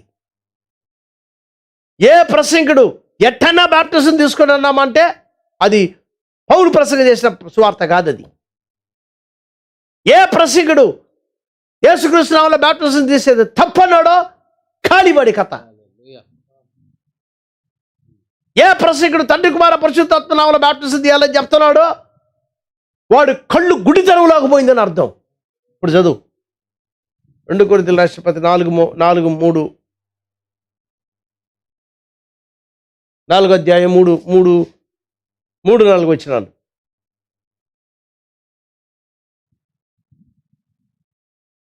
మా సువార్త మరుగు చేయబడిన ఎడల నశించుచున్న వారి విషయంలోనే మరుగు చేయబడి ఉన్నది. అవును. దేవుని స్వరూపి అయ్యున్న క్రీస్తు మహిమను కనపరచు సువార్త ప్రకాశము. చూడండి, క్రీస్తు మహిమను కనపరిచేదే సువార్త. క్రీస్తు మహిమను కనపరిచేది సువార్త. అది దేవుని యొక్క స్వరూపం. దేవుని స్వరూపం అయ్యున్న దేవుని యొక్క సువార్తే దేవుని స్వరూపం. దేవుని వాక్యమే దేవుని స్వరూపం. ఆమేన్. మహిమ కలిగిన స్వరూపం, మహిమ కలిగిన సువార్త. ఆ మహిమ కలిగిన సువార్తే దేవుని స్వరూపం అయి ఉన్నది. ఆమేన్. ఈ సువార్త కానీ మీకు కానీ కనపడకుండా పోయిందా, ఆ స్వరూపం అనేది, ఆ సారూప్యం అనేది నీలో రానే రాదు. కాబట్టి దెయ్యం ఏం చేస్తున్నాడో చూడండి. ఆ వాక్యం చదవండి, చదువుదండి. దేవుని స్వరూపి అయిన క్రీస్తు మహిమను కనపరచు సువార్త ప్రకాశము వారికి సువార్త ప్రకాశము, సువార్త యొక్క ప్రకాశము వారికి ప్రకాశింపకుండు నిమిత్తము ఈ యుగ సంబంధమైన దేవత, ఈ ప్రపంచ దేవత అవిశ్వాసులైన వారి మనోనేత్రములకు గుడ్డితనము కలుగజేసెను. అవిశ్వాసులైన వారి యొక్క మనోనేత్రములను గుడ్డితనము కలుగజేసింది. ఏంటో తెలుసా గుడ్డితనం అంటే? నమ్మనివ్వకుండా చేసింది, అంతే. అవిశ్వాసాన్ని ప్రసంగం చేసే పుల్పిట్ల నుండి ఏం పర్వాలే, అది నమ్మకపోతే పర్వాలే, చివరికాలం వర్తమానం పర్వాలే, అది అవసరం లేదు, మన భక్తి చాలు, మన మన మన మన చర్చిలో దేవుడు ఉన్నాడు, మన క్రీస్తు దేవుడు గొప్ప, నువ్వు ఎట్ట బాప్టిజం తీసుకున్నా పర్వాలే. అబద్ధ పండగలు, అబద్ధ కార్యాలు, వాక్యంలో లేని పండగలు. ఎక్కడంటే క్రిస్మస్ వాక్యంలో ఉంది? అబద్ధం కాకపోతే కాథలిక్ వాళ్ళు ప్రసంగం చేసిన అబద్ధం అది ఎక్కడుంది బైబిల్లో? అబద్ధ పండగలు. మీ పండగలు అంటే నాకు దేవుడు ఏమంటున్నాడంటే, మీ పండగల గురించి దేవుడు కోప్పడుతున్నాడు. ఈ పండగల్ని, పండగలు ఎవరికి కావాలి? ఎక్కడుంది వాక్యంలో పండగలు? 25వ తేదీ పుట్టాడు బైబిల్లో ఎక్కడుంది? అబద్ధం కాకపోతే. సత్యాన్ని అంగీకరించి మారు మనసు పొంది నీ పాపాలు దేవుని దగ్గర ఒప్పుకొని యేసుక్రీస్తు నామములో బాప్టిజం తీసి అది వాక్య స్వార్థం, అది స్వార్థ మహిమ కలిగిన క్రీస్తు యొక్క స్వార్థ అని చెప్తే దాన్ని అంగీకరించే నాదుడు లేడు ఈ లోకంలో.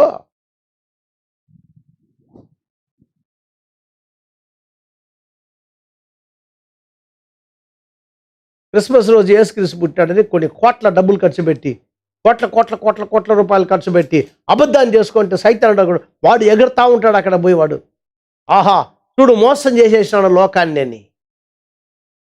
నేను మోసం చేసినాడని వాడు ఎగరతా ఉంటే మనోళ్ళు వాడు వెనకాల తప్పిట్లు కొట్టుకొని ఇదే కరెక్ట్ అని చెప్పి వీళ్ళు ప్రసంగం చేస్తుంటే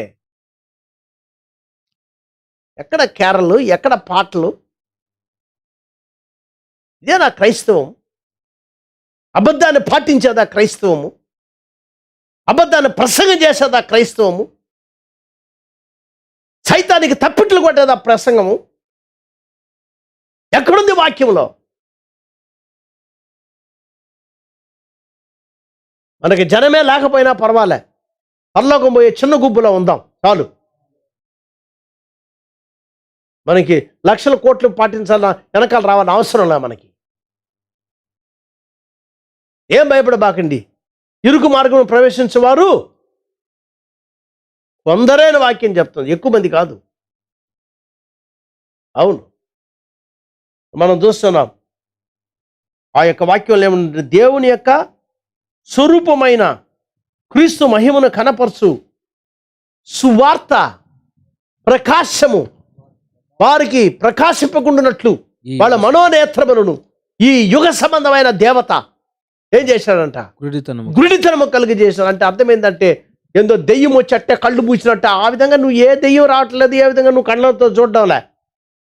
అయితే ఎట్టవ కళ్ళు నువ్వు గుడ్డితనం చేస్తున్నావు అంటే ప్రసంగం ద్వారా. అదేం పర్వాలే, అదేం వద్దు, అది ఎంత అవసరంలే మనకు, అవసరంలే, ఏం పర్వాలేదు. నోవా నమ్మబాకండి, అదే పిచ్చిగా వాగుతున్నాడు.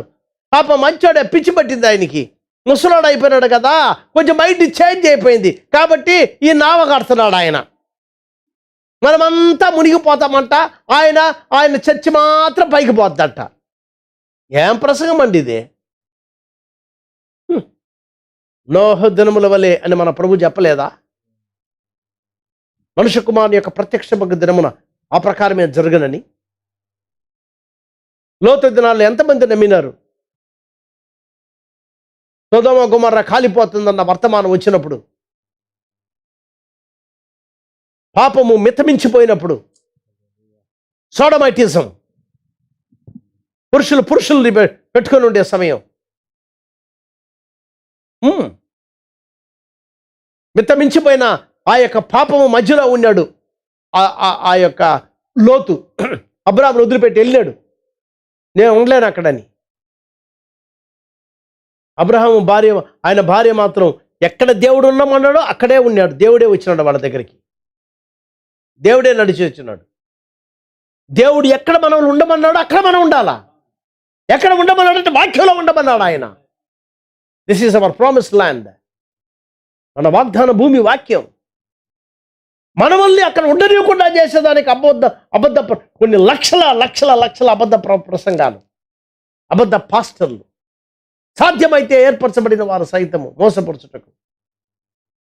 అవును, చెడు ప్రసంగాలు, అబద్ధ ప్రసంగాలు, తప్పుడు అనువాదం, పరిశుద్ధాత్మ పొందనివ్వకుండా చేసేదానికి, సువార్త మహిమను మనం కనపడకుండా మనకి చేసేదానికి ఈ చివరి కాలంలో అపవాది చేస్తున్న భయంకరమైన కుతంత్రమైన కార్యం ఇది. దేవుని కృపలోగా నువ్వు కానీ లేకపోయినా ఈ యొక్క సత్యం నీకు అర్థమవుతుంది. ఏదో ఒక దాన్ని పట్టుకొని, ఏదో ఒక సంఘశాఖను పట్టుకొని అదే కరెక్ట్ అని మీ ప్రసంగికులు మిమ్మల్ని ఏం చేశారంటే నమ్మనివ్వకుండా చేశారు స్వార్థని. మీ ప్రసంగికులు చేసిన అబద్ధ బోధలు మిమ్మల్ని ఆ విధంగా చేసినాయి. ఎందుకంటే క్రీస్తు దేవుని రూపమై ఉన్న మహిమ కలిగిన సువార్త ప్రకాశము, ఆ సువార్తే దేవుని యొక్క మహిమ అనేది, దేవుని యొక్క రూపం అనేది మర్చిపోబాకండి. దేవుని వాక్యం లేకుండా రూపం రానే రాదు. దైవ రూపం నీకు రావాలంటే వాక్యము శరీరధారి అవ్వాలా. మళ్ళా వాక్యం అనేది ఈరోజు సరిగా దారి అవ్వాలంటే పిల్లారా వాక్యాన్ని మనం అంగీకరిస్తేనే. when you receive the word you become the word. ఆ వాక్యాన్ని పోగొట్టుకునింది అవ్వ. అది ఒక స్త్రీ. ఇక్కడ ఇంకొక అవ్వ వస్తుంది, ఈమె కూడా స్త్రీయే. ఇది సంఘం అన్న స్త్రీ. హల్లెలూయా. అది ఆదాము భార్య. ఆమె ఆ ఆదాము భార్య పోగొట్టుకొని కింద పడింది. ఇక్కడ రెండవ ఆదాము యొక్క భార్య, ఈసారి ఈమె పడదు. ఈమె సంఘశాఖ పడింది, వాక్యాన్ని తిరస్కరించింది, మాకు అవసరం లేదనింది. బైబిల్ని చేతిలో పెట్టుకొని యేసుక్రీస్తుని దెయ్యమన్నారు ఆ యొక్క యూద సంఘము, పరిసయ్యులు, సదుకాయులు. తిరస్కరించినారు వాళ్ళు కూడా దేవుని యొక్క వాక్యాన్ని. అదృశ్యమైన దేవుని యొక్క స్వరూపి అయిన యేసుక్రీస్తుని, అంతేనా? అదృశ్య దేవుని యొక్క స్వరూపము ఆయన అని పౌలు రాస్తున్నాడు.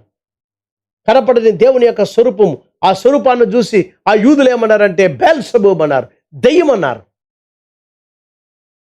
ఈరోజు దేవునికి స్వరూపమైన చివరికాలపు వర్తమానం, చివరికాలపు సువార్తను సంఘశాఖలు ఏమంటారంటే అది దెయ్య వర్తమానం. అది దేవుని యొక్క ప్రవక్తను గురించి ఏమంటున్నారంటే ఆయన అబద్ధ ప్రవక్త. అతని వర్తమానం నమ్మాల్సిన పనిలే. ఎందుకు నమ్మాల్సిన పనిలే? దైవ రూపం అనేది నీలో రానికుండా చేసేదానికి ఈ యుగ సంబంధమైన దేవత, ఈ లోకం యొక్క దేవత, ఈ ప్రపంచం యొక్క దేవత లూసిఫర్ వాడు అనాయింట్ చేసి మనుషులు అభిషేకించి అబద్ధాన్ని ప్రసంగం చేయించినాడు. ఒక చిన్న కథ చెప్పి, బైబిల్లో ఉన్న కథను అన్ని చదివి చెప్పేదానికి ఇంకొక అర్ధగంట అవుతుంది, టైం లేదు నాకు. I'll take in a few minutes. దేవుని వాక్యానికి విరుద్ధంగా జీవించిన ఆహాబు రాజు, వీడు బహు చండాలుడు. వాడు పాపంలోకి తర్వాత ఏం చేశాడంటే ఒక అన్య స్త్రీని అనగా యెజబెల్ని పెళ్లి చేసుకున్నాడు. ఆ దుష్టురాలు ఏం చేసిందంటే ఇజ్రాయెల్ దేశాన్నే ఒక విగ్రహారాధిక దేశంగా మార్చేసింది, దెయ్యాల్ని వర్షిప్ చేసే దేశంగా మార్చేసింది. దానికి వాళ్ళ దగ్గర 400 ప్రవక్తలు ఉన్నారు, అబద్ధ ప్రవక్తలు. అనగా వాళ్ళకి చించెక్కేసేవాళ్ళు. ఎవరికి? ఆహాబుకును, దాని పేరు యెజబెల్ యొక్క బోధలో పెరిగిన వాళ్ళు, యెజబెల్ యొక్క డబ్బులో పెరిగిన వాళ్ళు, యెజబెల్ యొక్క దుష్ట కార్యాలంతా కరెక్ట్ అని చెప్పిన వాళ్ళు వీళ్ళు. That become an Jezebel Kingdom. యూదా దేశమే ఏమైపోయిందంటే ఆఖరికి ఇజ్రాయెల్ దేశం ఏమైంది? ఇజ్రాయెల్ దేశము ఆ యొక్క యెజబెల్ దేశం అయిపోయింది. ఏమంటే యాక్చువల్గా ఆ దేశాన్ని పరిపాలించిందే యెజబెల్. ఆహాబు ఊరికే పప్పట్ బొమ్మవాడు. వెనకాల నుండి చేసిందంతా ఇదే. ఆ డబ్బులు ఇచ్చి వీళ్ళు చేసే వ్యభిచార కార్యాలు, వీళ్ళు చేసే కార్యాలంతా రైట్ అని చెప్పి అది మాట్లాడేదానికి 400 ప్రవక్తలు పెట్టింది. వీళ్ళందరూ కలుసుకొని వాళ్ళ రాజ్యంలో చాలా సంతోషంగా ఉండే సమయంలో ఒకరోజు వీడితో చేరినాడు ఆయన ఎవరైనా యెహోషాపాతు అన్న ఆ రాజు. ఆయన యూదా దేశపు రాజు. ఈ దుష్టుడితో చేరిన వీడు పాపి వీడు. అయితే ఆయన నీతిమంతుడు. వీడితో చేరాడు. వీడితో చేరిన తర్వాత వీళ్ళిద్దరూ ఏం చేస్తే యుద్ధానికి పోతున్నారు, రేమోత్ గిలియాద్ అనే స్థలాన్ని పట్టుకునేదానికి. పోయేటప్పుడు వాడు అంటున్నాడు ఆహాబు, మనం పోదామా యుద్ధానికి? ఈ రాజ్యమే నీ సైన్యమే, నా సైన్యం నా సైన్యం నీ సైన్యం అని చెప్పి ఆ దుష్టుడితో చేరి యుద్ధానికి పోయేటప్పటికి ఈయన ఈ యొక్క ఆహాబుతో చేరినప్పుడు నిజంగానే యెహోషాపాతు ఒక మాట అన్నాడు, ఒకసారి దేవుణ్ణి అడగదామా, మనం యుద్ధానికి పోవచ్చా? ఖచ్చితంగా అడగాలని. దానివల్ల ఏం చేశారంటే నా దగ్గర 400 ప్రవక్తలు ఉన్నారు, ఫస్ట్ క్లాస్ అయిన ప్రవక్తలు అని చెప్పి ఆ 400 ప్రవక్తలను తీసుకుని వచ్చినప్పుడు అందరూ ఏం చేసి ఎగిరి దూకి అంతా చేసి ఓ దేవుడు నీకు ఇస్తాడు అని చెప్పి అందరూ ఏకంగా ఒకే మాట మాట్లాడినారంట. ఈ 400 మంది మాట్లాడినారు. ఎవరు మాట్లాడినారు? ఎట్టన్నా బాప్టిజం తీసుకోవచ్చు, ఓకే, తండ్రి కుమార పరిశుద్ధాత్మ బాప్టిజం తీసినా ఏమీ లేదు, ఏ తప్పు లేదు, పోండి అన్నట్టు. మెజారిటీ వాళ్లే. అయితే యెహోషాపాతు నీతిమంతుడు, దైవభం కలిగినోడు. ఆడికి ఏదో ఒకటి బాగా పడలే. ఏందబ్బా ఈ యొక్క ఇదే సరిగా పడలేదు అడిగినాడు. అడిగేసినాడు. ఏమిటి యుద్ధం కదా అయ్యా ఆహాబు రాజా, వేరే ఎవరు లేరా ఒక ప్రవక్త అంటే, అరేరే ఒకడు ఉన్నాడు, అయితే వాడు ఎప్పుడు చూడు నాకు విరుద్ధంగానే మాట్లాడతాడు, నాకు సరైన విధానంలో నాకు మాట్లాడినాడు. మొదటి రాజులు 22వ అధ్యాయం ఇంట్లో చదువుకోండి, మీరు టైం లేదులే.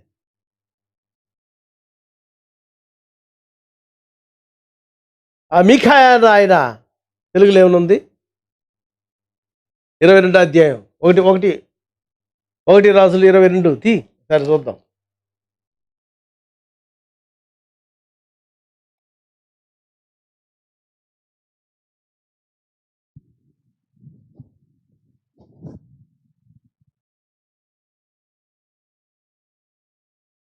మీకాయా కొంచెం డిఫరెన్స్ ఉంటుంది ఇంగ్లీష్కి దానికి. తెలుగులో మీకాయా ఉందా? వాళ్ళు వచ్చినారు. 12వ వచనం 22వ అధ్యాయం.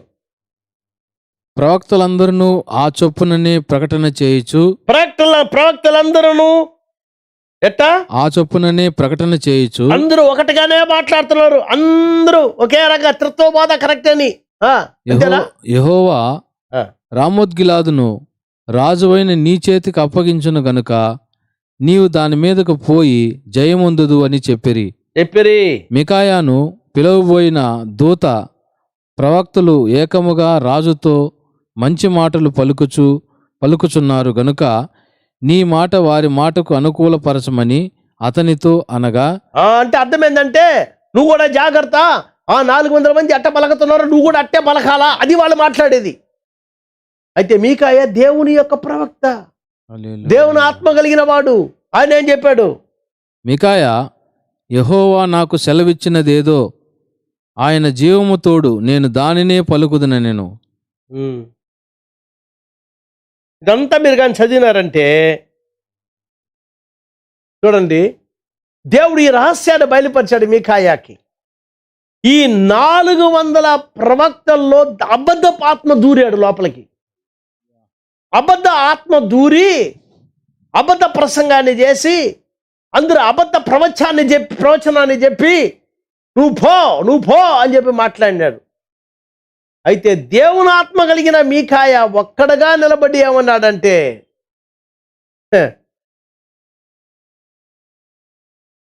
అసలు మీరు ఓడిపోతావు పోరా అని చెప్పినాడు. భలే కోపం వచ్చింది రాజుకి. వినెత్తి జైలు లేయి అట్ట అన్నాడు. అప్పుడు ఉన్న రహస్యాన్ని చెప్తున్నాడు. అబద్ధపు ఆత్మ ఈ 400 ప్రవక్తల్లో దూరిందని. ఈ చివరి కాలంలో కూడా అంతే, క్రిస్తో బోధ చేసిన అంతే, యేసుకృష్ణ బాప్టిసాన్ని ఎవరు తిరస్కరిస్తున్నారో వాళ్ళు కూడా అంతే, చివరి కాలపు వర్తమానాన్ని తిరస్కరించే వాళ్ళు అంతే. అబద్ధపు దెయ్యపు ఆత్మ దూరింది ఈ యొక్క పాస్టర్ లోపల.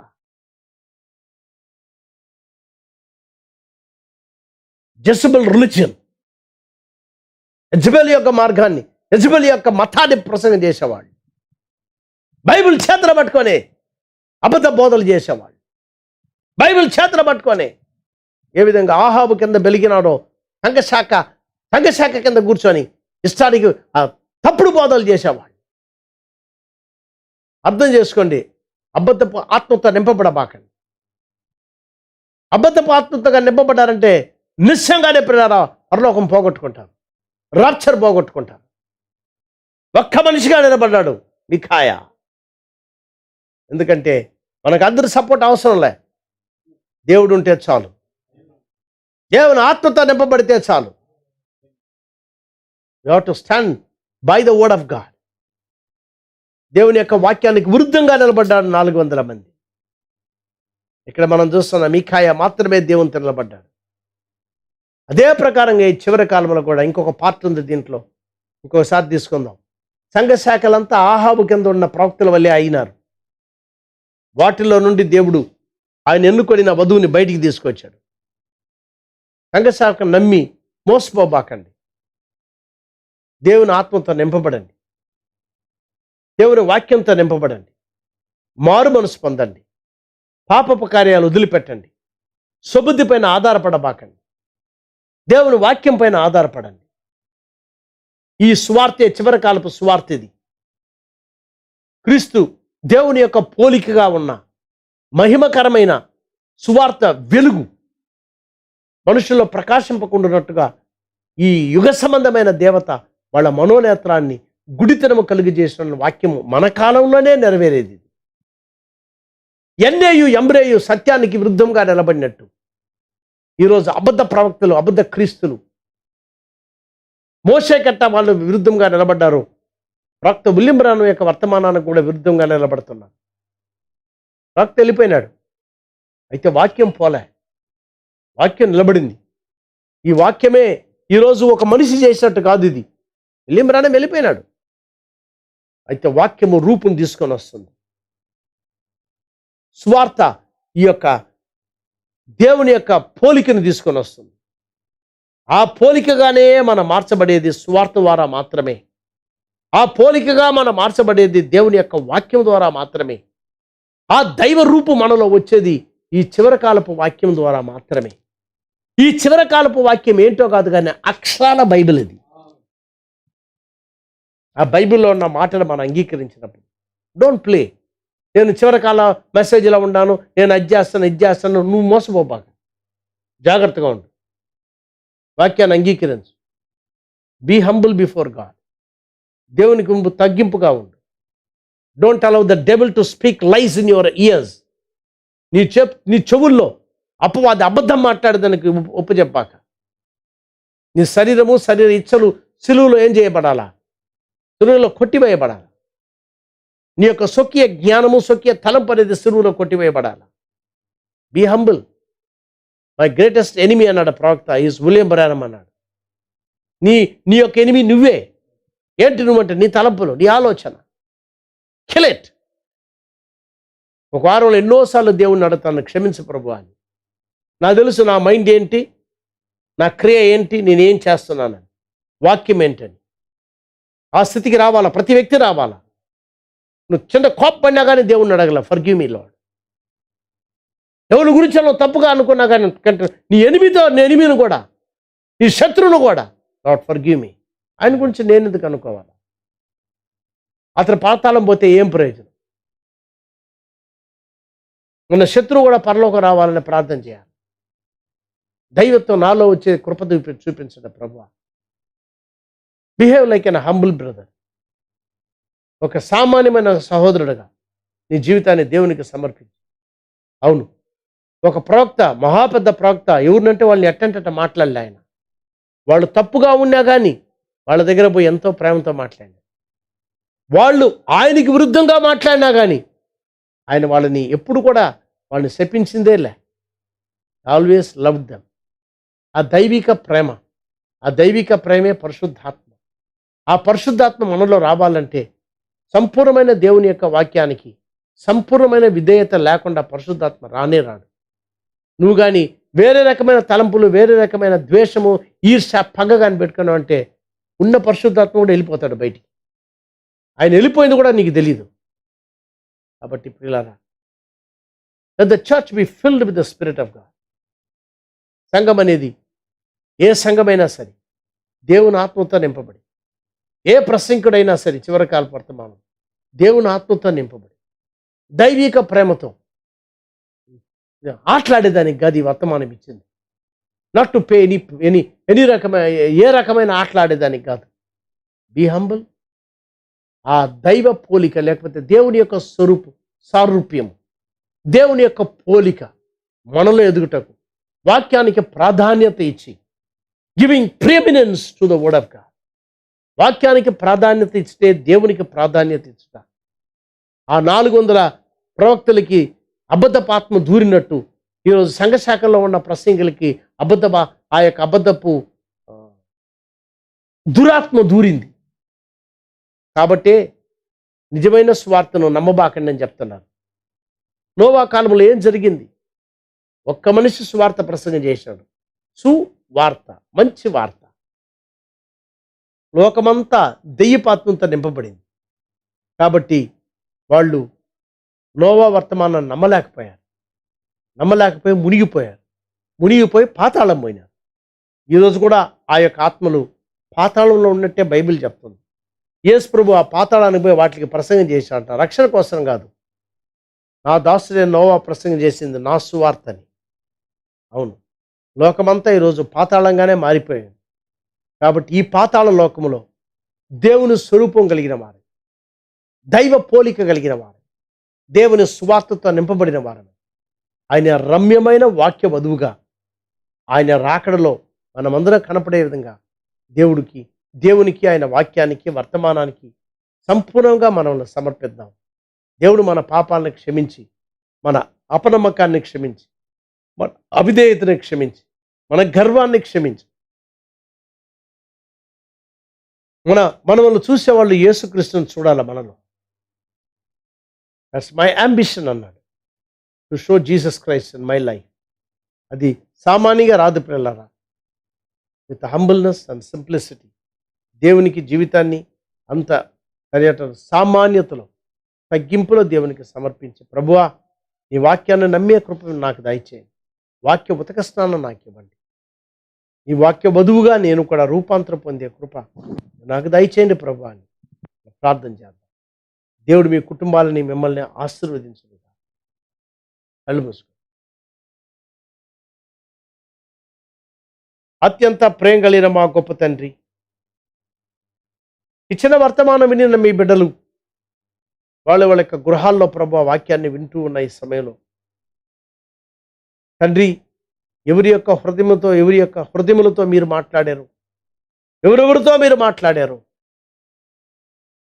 ఈ యుగ సంబంధమైన దేవత, అబద్ధ బోధలు, అబద్ధ ప్రసంగికులు, దురాత్మతో కలిగిన వారు, సెల్ ఫోన్లు, ఆండ్రాయిడ్ ఫోన్లు, అనేక విధమైన చెడుతనాలు నింపబడిన ఆండ్రాయిడ్ ఫోన్లు చూసే యవనస్తులు, యవనరాలు, all kinds of filthy films, ప్రభువా మీ బిడ్డల్ని మీరు కాపాడండి. వాటిని జయించుకునే శక్తి, వాక్య శక్తిని వాళ్ళకి ఇవ్వండి. లోకంలో ఎన్నో అసహ్యమైన కార్యాలు, చెడు కార్యాలు, ఇవన్నీ మాకు పరీక్షలే ప్రభువా. వీటిలంతా మేము జయించుకునే కృపదాయిచ్చే. ఈ ఫోన్ల వల్ల కుటుంబాలే పాడైపోయినాయి, కుటుంబాలు పగిలిపోయినాయి. సహాయం దాయిచ్చేయండి నాయన, మీ కృప ఇవ్వండి. వీటిని జయించుకునే కృప దాయిచ్చేయండి. మీ రక్తం పెట్టి మమ్మల్ని కడగండి. ఎంత సమయం వృధా అయిపోతుంది ప్రభువా. వాక్యం ద్వారా, వాక్యంలో మేము నిలబడే కృప దాయిచ్చి కుటుంబాలని కట్టండి, రూపాంతరపరచండి. దేవుని యొక్క స్వరూపము మాలో ప్రభువా ఎదుగుటకు, ఆ మహిమకరమైన ప్రభువా స్వార్థ మాలో ఎదుగుటకు సహాయం దయచేయండి. చివరకాలపు వర్తమానం కోసం మీకు స్తోత్రాలు. చివరకాలపు ప్రవక్త నిమిత్తం మీకు స్తోత్రాలు. ఇది కృప ద్వారా మీరు మాకు ఇచ్చిన వాక్యం అని ఆయన, ఈ వాక్యంలో మేము నిలబడే కృప దయచేయండి. మమ్మల్ని చూసి వారు మిమ్మల్ని చూసే కృప దయచేయండి. మా మాటలు మీ మాటలుగా, మా ఆలోచనలు మీ ఆలోచనలుగా తండ్రి, మేము చేయించున్న కార్యములు మిమ్మల్ని కనపరిచే కృప దయచేయమని ప్రార్థిస్తున్నాం. మా పాపాలను క్షమించండి, మా తప్పితాలను క్షమించండి, మా అపనమ్మకాలను తీసివేయండి. మీ పోలికలో మేము నడిచే కృప దయచేయండి. వాక్య వధువుగా రూపాంతరపరచండి ప్రభు. మీ బిడ్డలందరినీ ఆశీర్వదించి దీవించి నడిపించమని, మా శత్రువులను ప్రేమించే ప్రేమ, మమ్మల్ని ద్వేషించే వాళ్ళని ప్రేమించే ప్రేమ, మమ్మల్ని శపించే వాళ్ళని ప్రేమించే ప్రేమ మీరు మాకు దయచేయండి. నీ పరిశుద్ధాత్మతో మమ్మల్ని నింపండి. ప్రేమరాజ్యంలో చేరుకునే కృప మీరు మాకు దయచేయమని ఈ బిడ్డలందరినీ ఆశీర్వదించండి. ఎవరైనా ప్రభు ఈ సమయంలో అయ్యో నా పాపాలను క్షమించండి అని చెప్పే యవనస్తులు, యవనరాలు, పెద్దలేమి, చిన్నలేమి, పురుషులేమి, స్త్రీలేమి, వాళ్ళు వినుచున్న సమయంలో ప్రభువా, వాళ్ళ హృదయంలో ప్రభువా తాకబడిన ఎడల మీరు వాళ్ళతో నిశ్చయముగా తండ్రి వాళ్ళని మీరు ఆకర్షించమని ప్రార్థిస్తున్నారు. వాళ్ళని దీవించండి. మీ జీవితాన్ని దేవునికి సమర్పించండి. సహోదరి సహోదరులారా, దేవుడు మిమ్మల్ని ఆశీర్వదించునుగా. ప్రభువైన యేసుక్రీస్తు దివ్య నామములో ప్రార్థించి వేడుకుంటున్నాను తండ్రి. ఆమేన్, ఆమేన్, ఆమేన్. God bless you. దేవుడు మిమ్మల్ని దీవించును గాక. ఓపికతో విన్న మిమ్మల్ని, మీ కుటుంబాలను దేవుడు ఆశీర్వదించును గాక. God be with you.